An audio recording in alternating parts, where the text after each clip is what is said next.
နဆိုးပြေမာလင်ဟာဖြတ်စည်းမှုတွေအများကြီးလုပ်ခဲ့လို့အကျွေးတွေပေးပြီးတော့ဝိုင်းရင်ပြေနေတဲ့အလုပ်ပြုတ်ခြင်းကိုခံလိုက်ရပါတယ်။ဒါကြောင့်သူဟာလူပြည်မှာပတ်စံရှာဖို့အတင်းအကျပ်ခိုင်းစေခံခဲ့ရပါတယ်။ဒီဇလန်ကတော့ရာစုနှစ်ပေါင်းများစွာကြာမြင့်နေပြီဖြစ်တဲ့အလင်းနဲ့အမောင်တိုက်ကြီးတို့ကြားတိုက်ပွဲအကြောင်းအနေစတင်ခဲ့ပါတယ်။အလင်းတိုက်ကြီးကလူသားတွေဟာအမောင်မျိုးနဲ့ကိုချီးမွမ်းဖို့အတွက်အကျဉ်းချင်းစစ်ပွဲတွေဆွေးနွေးခဲ့ကြပေမယ့်နဆိုးပြေခုနှစ်ပါစောင့်ကြထားတဲ့နန်းတော်တွေကိုတော့ထိုးဖောက်နိုင်ခြင်းမရှိခဲ့ပါဘူး။သူတို့တွေကအာဏာအရှိဆုံးကတော့ပထမဆုံးနန်းတော်ရဲ့အရှင်ပြေဖြစ်တဲ့မာလင်ပဲဖြစ်ပါတယ်။မာလင်ဟာသူ့ရဲ့အပတ်စဉ်အစီရင်ခံစာကိုရေးနေတော့နန်းတော်ပြင်ဘက်ကနေခေါင်းလောင်းတန်ကိုကြားလိုက်ရတဲ့အခါမှာတော့အာယုံပြတ်သွားခဲ့ရပါတယ်။သူ့ရဲ့ညီမလီလီကတော့သူမရဲ့ဆွဲဆောင်မှုရှိတဲ့မော်ပညာကိုသုံးပြီးတော့လူသားတွေကိုအချင်းချင်းပြန်နှက်ခိုင်အောင်လှုပ်ဆောင်နေခဲ့ပါတယ်။ဒါပေမဲ့သူရဲ့အောက်ခဏိုက်တူကရုတ်တရက်တက်ခိုက်လိုက်တာကြောင့်လီလီဟာမြင်းမောလဲကျသွားခဲ့ရပါတယ်။လူသားတွေကအချင်းချင်းတက်ခိုက်တာကိုရပ်လိုက်ကြပြီးတော့ခဏိုက်ကသူ့ကိုယ်သူနိုင်ငံရဲ့233ရွာမြောက်သူ့ရဲ့ကောင်အဲလေးဖြစ်မိတ်ဆက်ခဲ့ပါတယ်။လီလီကသူမရဲ့မော်ပညာအဲလေးပေါ်မှာအလုံးမဖြစ်ခဲ့တာကိုသဘောပေါက်ခဲ့ရပါတယ်။အဲ့ဒါကလည်းအဲလေးကမိန်းကလေးဖြစ်နေလို့ပဲဖြစ်ပါတယ်။ဒါနဲ့လီလီကအဲလေးကိုချစ်စရာလေးလို့ပြောပြီးတော့ဆနောက်ခဲ့ပါတယ်။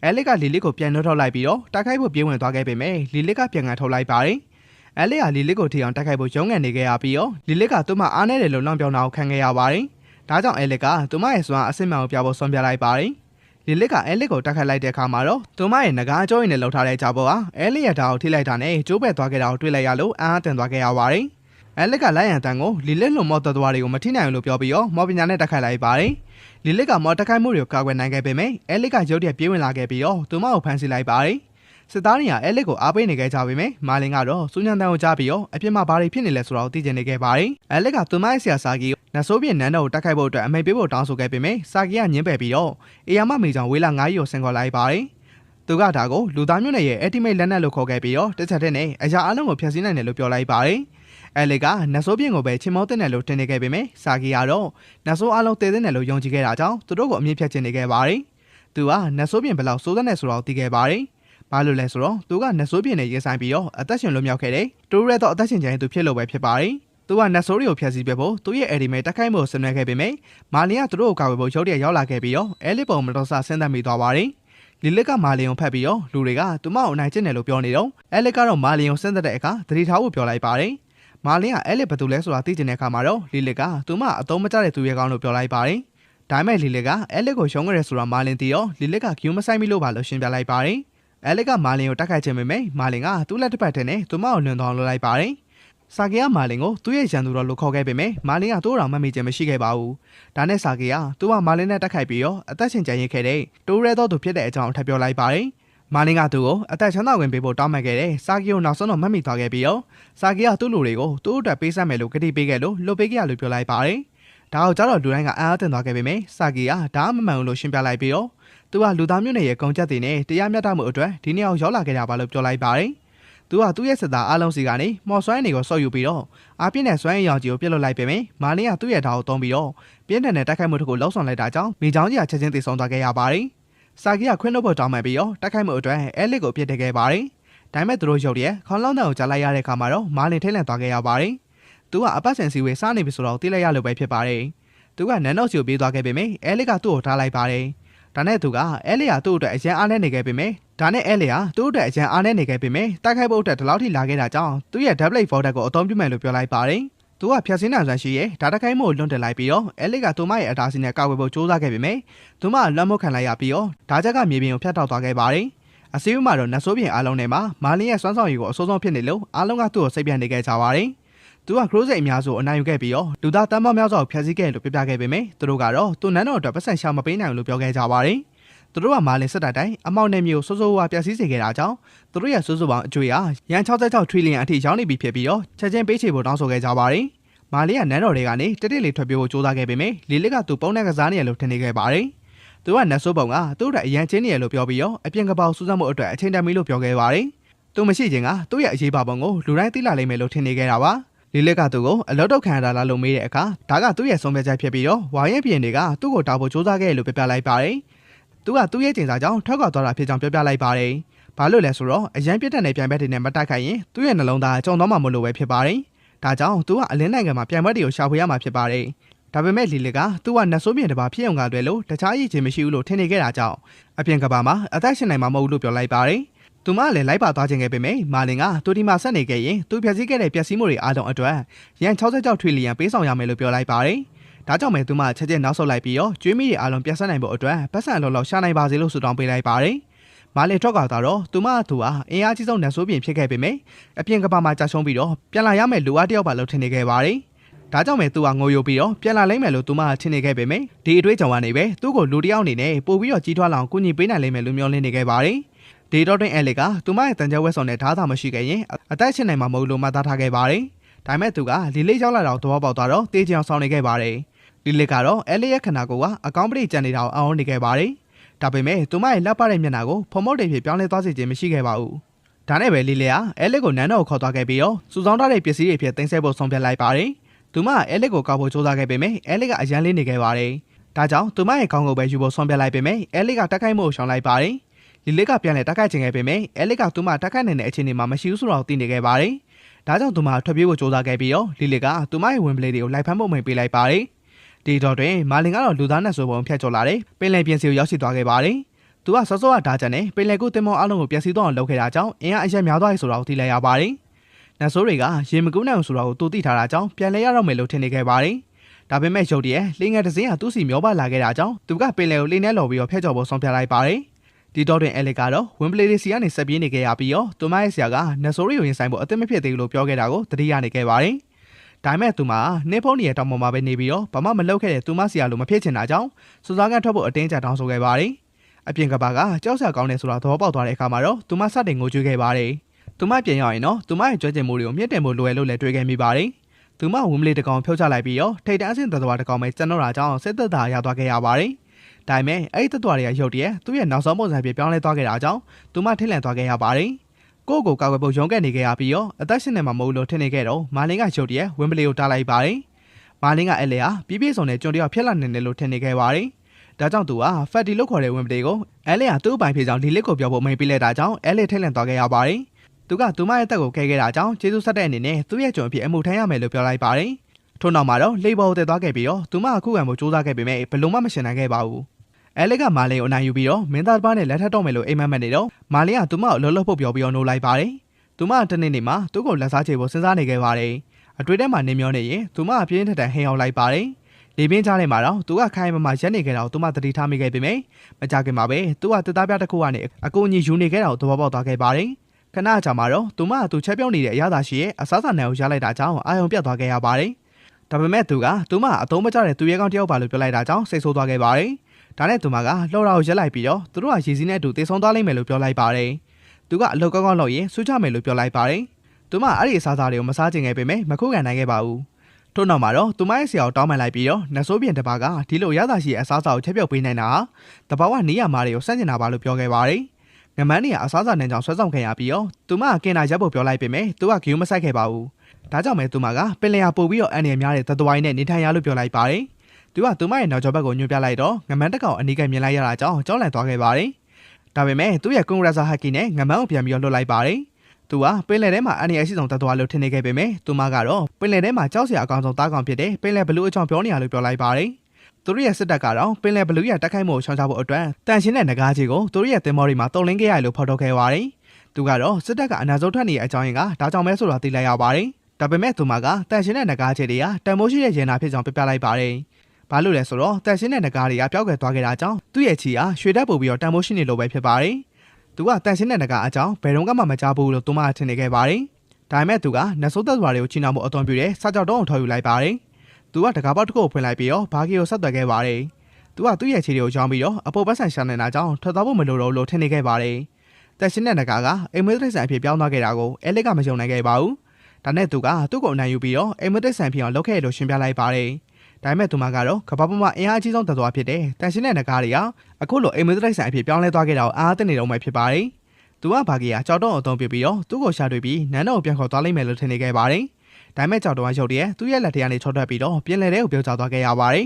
။မာလင်ကအဲလစ်ကိုအလောက်ဆက်လုပ်ဖို့ပြောလိုက်ပေမဲ့သူတို့ပတ်ဝန်းကျင်ကငါးတွေအားလုံးရုပ်တရက်ပြောက်ကွယ်သွားတာကိုသတိထားမိခဲ့ပါတယ်။ဒါကြောင့်အန်နယ်ရှိရဲ့သားကောင်တစ်ကောင်အနီးနားမှာရှိနေရမယ်လို့ထင်နေခဲ့ပါတယ်။ပင်လယ်ဘလူးကသူတို့ရှိမှပေါ်လာခဲ့ပြီးတော့အဲလစ်ကသူ့ကိုမောင်းထုတ်ပေးဖို့တောင်းဆိုခဲ့ပေမဲ့သူကရေမကူးတတ်ဘူးလို့ပြောလိုက်ပါတယ်။သူမရေတော်မကူးတတ်ပဲဘာလို့တလောက်အားကြီးသလိုလုံးနေရလဲလို့တွေးမိခဲ့ပါတယ်။ဒါကြောင့်သူမကိုယ့်ကိုယ်ပဲကြိုက်ရရမယ်ဆိုတော့သိလိုက်ရပါတယ်။သူမသူ့ကိုတိုက်ခိုက်ဖို့ခုံတက်သွားခဲ့ပေမဲ့သူမရဲ့ဓာတ်ကသူ့ရဲ့ရေပြောင်မထိုးပေါက်နိုင်ပဲနဲ့မျောလင်းချက်တွေကောင်းဆုံးသွားခဲ့ရပါတယ်။ ပ င်လယ်ကိုဖျက်ကျော်ပို့ဆောင်ပေးဖို့ပြောလိုက်ပေမဲ့ဘလူးကသူ့ရဲ့ကမ်းလှမ်းချက်ကိုပယ်ချပြီးတော့ရေတွေကိုပြစ်ထုတ်လိုက်ပါတယ်။ဒါနဲ့ပဲသူ့ရဲ့ဓာတ်ကိုသုံးပြီးတော့တက်ခတ်လိုက်ရာချက်ချင်းတည်ဆုံသွားခဲ့ပါတယ်။မာလင်ဘလောက်အင်အားကြီးလဲဆိုတာကိုအဲလစ်ကမကြုံနိုင်ဖြစ်နေခဲ့ရပါတယ်။နောက်ဆုံးမှာတော့ကဲဂျီကိုရောက်ရှိသွားခဲ့ပြီးတော့မာလင်ကသူ့ပါခေါင်းဆောင်ကောင်တယောက်ဖြစ်နေလို့သာရောက်လာတာပါလို့မှတ်သားထားလိုက်ပါတယ်။သူကအဲလစ်ကအင်အားနဲ့ညံရင်တစ်ခုလုံးအားနေတာကြောင့်အသုံးမကျတဲ့ကျွန်းတယောက်ပါလို့ထင်နေခဲ့ပါတယ်။ဒါကြောင့်သူမနဲ့လန်ခွဲဖို့ဆွန့်ပြတ်လိုက်ပါတယ်။ဒါပေမဲ့မထွက်သွားခင်မှာတော့ပတ်စံချဖို့သူမရဲ့တန်ကြဲဝက်ဆောင်ရောင်းချင်တာကြောင့်ချိုးဖို့ပြောလိုက်ပါတယ်။အဲလစ်ကတရားရုံးရောက်လာခဲ့ပြီးတော့မာလင်ကိုအနိုင်ယူနိုင်လောက်အောင်အင်အားမကြီးရကြောင်းသူ့ရဲ့စစ်သားတွေကိုတည်ဆုံစေခဲ့တဲ့အတွက်တာဝန်ခံရမယ့်အဖြစ်ကိုရောက်ရှိသွားခဲ့ရပါတယ်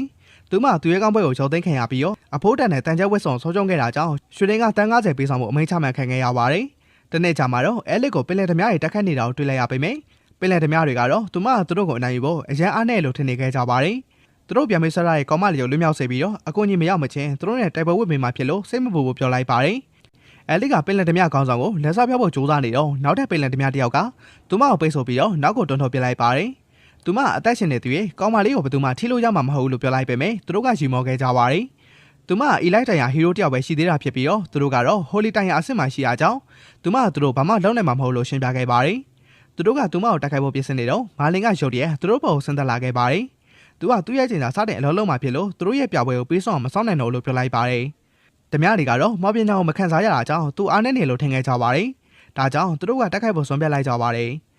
မာလင်ကလည်းသူ့ရဲ့ဓာတ်ကိုသုံးပြီးတော့အနိုင်ယူလိုက်ပေမဲ့သူ့ရဲ့တိုက်ခိုက်မှုကကြီးမားတဲ့ပေါက်ကွဲမှုဖြစ်ပေါ်စေခဲ့ပါတယ်။အဲဒီပေါက်ကွဲမှုကသူတို့ရဲ့တင်မော့အပြည့်မျိုးတော်ဝင်သမီးတို့ပါကဲဆဲဖို့ဆစ်လုပ်ခဲ့တဲ့အကူအညီပေးတင်မော့တွေကိုပါဖျက်ဆီးပစ်လိုက်ပါတယ်။အဲလစ်ကသူ့မျက်နှာကိုမမြင်ရတာကြောင့်သူ့ကိုသူရဲကောင်းလို့သတ်မှတ်ပြီးချီကျူးစားတင်နေခဲ့ပေမဲ့သူကဘယ်သူလဲဆိုတာကိုသူမမသိခင်ထောက်ကသွားခဲ့ပါတယ်။အဲဒီနောက်မှာတော့ဘဲလာမြေရှိတဲ့တင်တော်တယောက်ကဗရှင်မကမာလင်ကိုလိုချင်တဲ့ရာဇဝတ်သားအဖြစ်သတ်မှတ်ထားကြောင်းဖော်ပြခဲ့ပါတယ်။သူ့ရဲ့နာမည်ချင်းကိုဘယ်သူမှမသိကြဘဲနဲ့သူ့ကို night play လို့နာမည်ပေးထားရလို့သူမဖော်ထုတ်ခဲ့ပါတယ်။ဒါပေမဲ့အဲလစ်ကတော့သူ့ကိုသူရဲကောင်းစစ်စစ်အဖြစ်သတ်မှတ်ထားတာကြောင့်အဲဒီနာမည်ကိုလက်ခံဖို့ညှင်းဆိုခဲ့ပါတယ်။ TV ကအင်တာဗျူးကိုဆက်ပြနေခဲ့တာကြောင့်သူမကစိတ်နှောက်ယှက်ဖြစ်နေခဲ့ပြီးတော့ရွှေရင်းကတတောင်စူဆောင်းနိုင်ခဲ့လို့ဝမ်းသာနေခဲ့ပါတယ်။ဒါပေမဲ့သူမကအကျွေးတွေဆက်နိုင်ဖို့ဆိုရင်အများကြီးစူးစမ်းရအောင်ပါပဲဆိုတာကိုသူမသိလိုက်ရပါတယ်။သူမဘာကိုမာလင်ဘယ်လိုဖြည့်ဆည်းခဲ့လဲဆိုတာကိုပြန်တွေးပြီးတော့စိတ်ပြအားငယ်စွာနဲ့ပဲစပွဲကိုရက်လိုက်ပေမဲ့မတော်တဆသူမရဲ့နောက်ထပ်မချင်စားချုပ်ပေါ်ကိုရေတွေဖိတ်ချသွားခဲ့ရပါတယ်။လွန်တဲ့ရာဆွဲသားကမာလင်နဲ့တူတော်သူမတတိထားမိခဲ့ပေမဲ့နတ်ဆိုးပြန်တစ်ပါးကအခမဲ့စားတော့သူဖြစ်နေနိုင်မှာမဟုတ်ဆိုတော့သူမထင်နေခဲ့ပါတယ်။သူမရဲ့မြင်လဲနောက်ကျနေပြီဆိုတော့သိလိုက်ရပေမဲ့နက်ပလိတ်ပိုစတာကိုဖတ်ပြီးတော့ကောင်းချီးပေးဖို့နဲ့နတ်ဆိုးပြန်ကိုကျင်စာတိုက်ဖို့တောင်းဆိုနေခဲ့ပါတယ်။အဲ့ဒီဒေါ်တင်မာလင်ကသူ့ရဲ့လိုချင်တဲ့ရာဆွဲသားပိုစတာကိုတွေ့လိုက်ရပေမဲ့ရွှေရင်းက9000ပဲစုကြည်ရတာကိုမပြောရှင်းခဲ့ပါဘူး။သူတန်ကြက်ကဝစ်စုံကိုရောင်းပြီးတော့ရတဲ့ပတ်စံတွေအကုန်သုံးပြခဲ့တာကြောင့်ပေါ်ဆခဲ့တယ်ဆိုတာကိုသူသဘောပေါက်သွားခဲ့ပါတယ်။ဒါပေမဲ့သူကဘယ်သူမှမဆိုသူ့ကိုအခမဲ့စားတော့သူလို့ခေါ်မဲ့အစားသူတို့နေရာမှာထမင်းလာစားမယ်ဆိုရင်ဂုံသူတက်နေလို့ထင်နေခဲ့ပါတယ်။နောက်ဆုံးတော့သူရောက်တယောက်မြင်လိုက်ရပေမဲ့ဓမြနောက်ကသူ့ကိုလူရက်ဖို့ကြိုးစားခဲ့ပါတယ်။သူတို့တခင်စီကိုဘာမှမချူသွားရင်အပြစ်ပေးခံရလိမ့်မယ်လို့ပြောနေခဲ့ကြပါတယ်။အဲဒီနောက်မှာတော့သူ့ရဲ့ဓာတ်ကိုလဲပြောင်းပေးဖို့တောင်းဆိုခဲ့ပေမဲ့သူကဓာတ်ကိုထုတ်လိုက်တာနဲ့တေးလိုက်မယ်လို့သတိပေးခဲ့ပါတယ်။ဓမြတွေကသူ့ကိုရီမောခဲ့ကြပြီးတော့တယောက်ကတော့သူ့ရဲ့ဓာတ်နဲ့ပန်းစည်းတစ်လုံးကိုချက်ချင်းအခုန်ခါလိုက်ပြီးတော့မာလင်ကိုသူကြောက်နေသလားလို့မေးခဲ့ပါတယ်။ဒါပေမဲ့မာလင်ကသူ့ရဲ့ဓာတ်ကိုသုံးပြီးတော့သူ့ကိုအပန်းပန်းဖြစ်အောင်ဖျက်လိုက်ပြီးတော့ပန်းစည်းကိုယူလိုက်ပါတယ်။ဒုတိယဓမြကတော့ထွက်ပြေးသွားရင်ဂိုပလင်အဖြစ်ပြောင်းလဲသွားခဲ့ပါတယ်။ဒါကြောင့်မာလင်ကသူတို့ကဓမြရီလိုပုံစံဖန်တီးဖို့အတွက်အသွင်ပြောင်းမပညာအသုံးပြုခဲ့ကြတယ်ဆိုတော့သဘောပေါက်သွားခဲ့ပါတယ်။ဂိုပလင်ကဘရင်ကိုလူသားတယောက်ကသူ့ရဲ့ဖော်ကိုတတ်ခဲ့လို့ပြပြခဲ့ပေမဲ့အဲ့ဒီတဲ့တင်ကသူ့ကိုပျော်ရွှင်စေခဲ့ပါတယ်။သူတို့ကလူသားတွေကိုငြိမ်းချမ်းရေးစာချုပ်ကိုဖောက်ပြဖို့လှောင်ဆော်နိုင်တဲ့ဓမြအဖြစ်အသွင်ယူထားခဲ့တာကိုကျွန်တော်တို့သိလိုက်ရပါတယ်။ဘရင်ကသူ့ရဲ့လက်အောက်ခံတွေကိုလူသားရတွေကိုတိုက်ခိုက်ဖို့မိတ်ပေးလိုက်ပါတယ်။မာလင်ကလီလစ်စီကိုစားတောင်ပို့လိုက်ပါတယ်။ပြီးခဲ့တဲ့ပိုင်းမှာတော့နတ်ဆိုးပြင်ကသူ့ရဲ့လက်အောက်ခံတွေကိုလူသားရတွေကိုတိုက်ခိုက်ဖို့မိတ်ပေးလိုက်ပါတယ်။မာလင်ကလီလစ်စီကိုစားတောင်ပို့လိုက်ပါတယ်။သူကစင်ကြကြနေထိုင်နေပြီးတော့လူတိုင်းကသူ့ကိုချစ်ကြတာကြောင့်ဘိုးဘိုးကြီးတွေကသူ့ကိုမတောင်းမှမချင်နတ်ဆိုးပြင်နန်းတော်ကိုပြန်လာမှာမဟုတ်ဘူးလို့ပြောလိုက်ပေမဲ့သူမကတော့သူလိန်ပြောနေတာပဲဆိုတော့သိနေခဲ့ပါတယ်။သူကဟိုတယ်တစ်ခုကနေပတ်စံမပေးရထွက်သွားဖို့ကြိုးစားနေတော့ပိုင်ရှင်ကသူ့ကိုဖမ်းမိသွားခဲ့ပါတယ်။သူကတောင်မဲမှာပြဿနာရှာနေတဲ့နာမည်ဆိုးနဲ့ကြော်ကြတဲ့အခမဲ့စားသောက်သူဖြစ်ကြောင်းပိုင်ရှင်ကမှတ်မိခဲ့ပါတယ်။သူမကလူတိုင်းကိုမာလင်ကိုဖမ်းဖို့ကူညီပေးဖို့တောင်းဆိုခဲ့ကြပေမဲ့သူကထွက်ပြေးနိုင်ခဲ့ပါတယ်။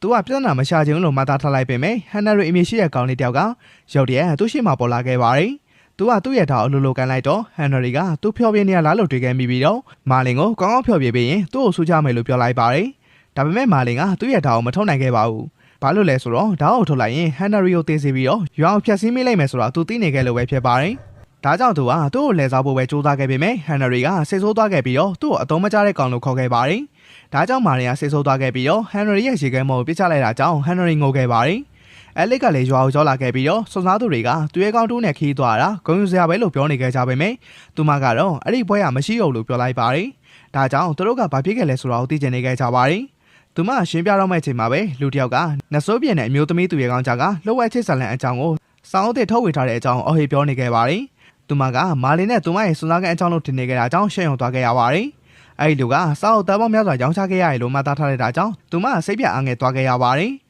စွန်စားသူတွေကဂိုဘလင်းတွေကိုဘယ်လိုကင်တွေရမလဲဆိုတော့ဆွေးနွေးနေခဲ့ကြပေမယ့်သူတို့ကသူတို့ရဲ့လက်ထပ်ပွဲအကြောင်းပြောနေတာအောင်မြင်တော့သူမမရှင်အတွင်းမှာသူတို့တည်ဆုံသွားလိမ့်မယ်လို့ထင်နေခဲ့တာကြောင့်ကြောက်လန့်နေခဲ့ပါတယ်။ပရက်လို့ခေါ်လဲကောင်းမလေးကသူမရဲ့မရှင်အတွက်ကံကောင်းပါစီလို့ဆုတောင်းပေးခဲ့ပြီးတော့အဲ့ဒီနဲ့နတ်ဆိုးပြင်ကြားကမျိုးစိတ်ချင်းချားနာတဲ့အချစ်ဇာလန်ကိုသူတို့ဂူမက်ဆက်လို့မှတ်သားထားလိုက်ပါတယ်။သူမဆော့ဆွနေတဲ့ပိုစတာကိုကြည့်ပြီးတော့အခါမဲ့စားတော့သူတယောက်ကဘာလို့ဒီလောက်စူးကြီးကြီးကြီးမမရားနေရလဲလို့တွေးမိခဲ့ပေမယ့်ဒါကလွယ်ကူရဲ့အလုပ်ဖြစ်လိမ့်မယ်လို့သူမထင်နေခဲ့မိပါတယ်။မာနေကအနီးနားတက်ကုတ်ကန်တစ်ခုသွားပြီးတော့အရသာရှိအစားအစာတွေကိုစားတော့ခဲ့ပါတယ်။ဒါပေမဲ့သူတဲ့လေတော်ဖို့စူးစမ်းနေတော့ပိုင်ရှီယာတို့ကိုဖမ်းမိသွားခဲ့ပါတယ်။သူမကအိမ်သားဆန့်ကျင်ဘက်အရက်မှာရှိရလုံးမသားထားလိုက်တော့သူကအလုပ်ရှာနေရပါလို့ပြောခဲ့ပါတယ်။ဒါပေမဲ့သူမကတက်ကုတ်ကန်နဲ့ပတ်သက်တဲ့ကြွကျင်မှုရှိရလားလို့မေးခဲ့ပါတယ်။သူကသူ့ရဲ့ကခုံချင်းနဲ့တီဆိုချင်းစွမ်းရည်တွေကိုပြသခဲ့ပြီးတော့လူတိုင်းကိုအထင်ကြီးစေခဲ့ပါတယ်။ဒါနဲ့သူမကသူ့ကိုအလောက်ခံမဆုံးပြလိုက်ပြီးတော့သူ့ရဲ့အခြေခံလာစားကရွှေတင်းကတပြားဖြစ်ပြီးတော့အချို့အိမ်ဆောင်ရဲ့15ရာခိုင်နှုန်းကော်မရှင်လဲရရလို့ပြောခဲ့ပါတယ်။သူကဒီလောက်ကောင်းတဲ့လာစားကိုသူမဘယ်လိုပေးနေတာလဲလို့တွေးခဲ့မိပါတယ်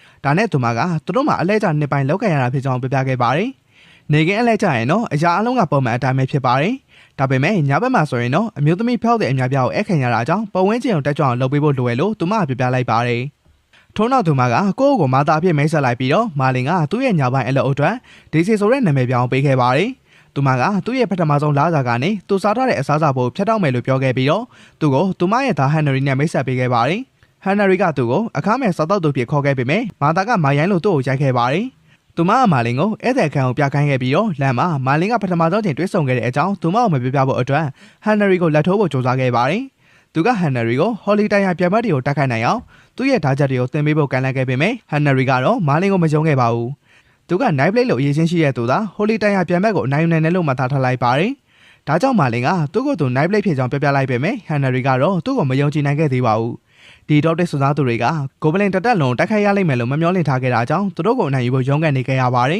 ။သူတို့မှတခြားရွေးချယ်စရာမရှိတော့ဆိုတာသိလိုက်ရတာကြောင့်ထွက်ပြေးဖို့ကြိုးစားခဲ့ပေမဲ့ဂိုဘလင်စစ်သူကြီးကြီးတာကသူတို့ကိုဖမ်းမိသွားခဲ့ပါတယ်။မာလင်ကအိမ်မှာအလုပ်စတင်ခဲ့ပြီးတော့သူကအမျိုးသမီးဖောက်တဲ့ရဲ့စိတ်နှလုံးကိုရရှိဖို့အတွက်အာရုံစိုက်ခဲ့ရပါတယ်။ဒါပေမဲ့သူ့ကြောင့်အမျိုးသားဖောက်တဲ့တွေကမလုံခြုံလို့ခံစားခဲ့ရပါတယ်။မာတာကသူ့ရဲ့စွမ်းဆောင်ရည်ကိုကျင့်နေခဲ့ပါတယ်။ဘာလို့လဲဆိုတော့သူကသူတို့ရဲ့ရောင်းအားကိုတိုးမြင့်ပေးခဲ့တာကြောင့်ပဲဖြစ်ပါတယ်။သူ့ရဲ့အရင်အလုပ်တွေမှာလည်းထိုးကြုံခဲ့ရမှာပဲလို့သူမယုံကြည်နေခဲ့ပါတယ်။သူရဲ့နာမည်ပြောင်းဒေစီကသတင်းစာတွေမှာထိုးစပ်နေလိမ့်မယ်လို့သူမထင်နေခဲ့ပေမဲ့သူကတော့ပို့ပြီးတော့ရှင်းရုံစရာဖြစ်လာလိမ့်မယ်လို့ကြောက်ရွံ့နေခဲ့တာကြောင့်ကြောင်ကြားတွေမလိုအပ်ဘူးလို့ပြောလိုက်ပါတယ်။ဟန်နရီကသူတို့ကိုဝင်ရောက်ဆွဲပတ်ပြီးတော့သူကအမျိုးသမီးတွေရဲ့ပတ်စံနဲ့နေထိုင်နေအခါမဲ့စားတော့သူတယောက်ပါလို့ပြောခဲ့ပြီးတော့သူ့မိစီကနေဝဝင်းနေဖို့သူ့ကိုပြောခဲ့ပါတယ်။အဲ့လက်ကသူမရဲ့ပြစ်မှတ်ကိုမတွေ့နိုင်ခဲ့ပေမဲ့ရုတ်တရက်ဟန်နရီကတက်ပင်ကိုထိနေတဲ့အတန်ကိုကြားလိုက်ရပါတယ်။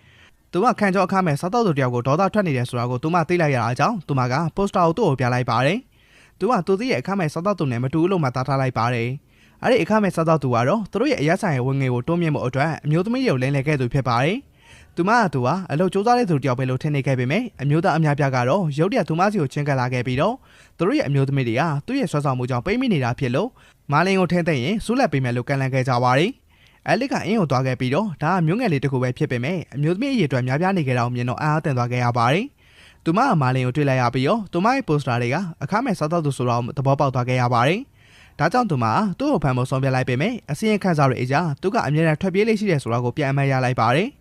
ဒါကြောင့်သူမကသူ့စီကိုရေစုံချစ်ကပ်ဖို့ကြိုးစားခဲ့ပါတယ်။သူမကမတော်တဆစင်မြင့်မော်ရောက်သွားခဲ့ပြီးတော့ထိုလူကလည်းသူ့ပြုတ်ပြမှုရဲ့တစ်စိတ်တစ်ပိုင်းဖြစ်နေတယ်လို့ထင်နေခဲ့ပါတယ်။ဒါပေမဲ့သူတို့နှုတ်စလုံးကတယောက်ရဲ့အစင်းမှန်အထောက်အထားကိုမကြခင်မှာပဲသိရှိသွားခဲ့ကြပါတယ်။ဒါကြောင့်သူမကသူ့ကိုတပ်ဖို့ကြိုးစားခဲ့ပေမဲ့သူကသူမရဲ့တက်ခိုက်မှုအလုံးကိုရှောင်နေခဲ့ပါတယ်။ထို့နောက်ငိုယိုပြီးတော့သူမကသူထားခဲ့ပြီးရဲ့နောက်ပိုင်းမှာဆင်းရဲဒုက္ခရဲ့နေထိုင်ခဲ့ရတယ်လို့ပြပြခဲ့ပါတယ်။ဒါကြောင့်အမျိုးသမီးတွေကသူ့ကိုဆွန့်ပစ်ခဲ့တဲ့အတွက်သူကဆိုးဝါးတဲ့လူတစ်ယောက်ပါလို့ထင်နေခဲ့ကြပါတယ်။အဲဒီနောက်အဲလစ်ကမာလင်ကိုသူမရဲ့ခြေနောက်ပြန်ပေးဖို့တောင်းဆိုခဲ့ပေမဲ့သူကရောင်လိုက်ပြီးဖြစ်ကြောင်းဖော်ထုတ်ခဲ့ပါတယ်။သူမကတော့သူ့ရဲ့ဘဝကိုဖျက်ဆီးခဲ့တာဖြစ်လို့တန်ကြဝတ်ဆောင်ပြတ်မပေးရင်သူ့ကိုဖမ်းမယ်လို့ပြောခဲ့ပေမဲ့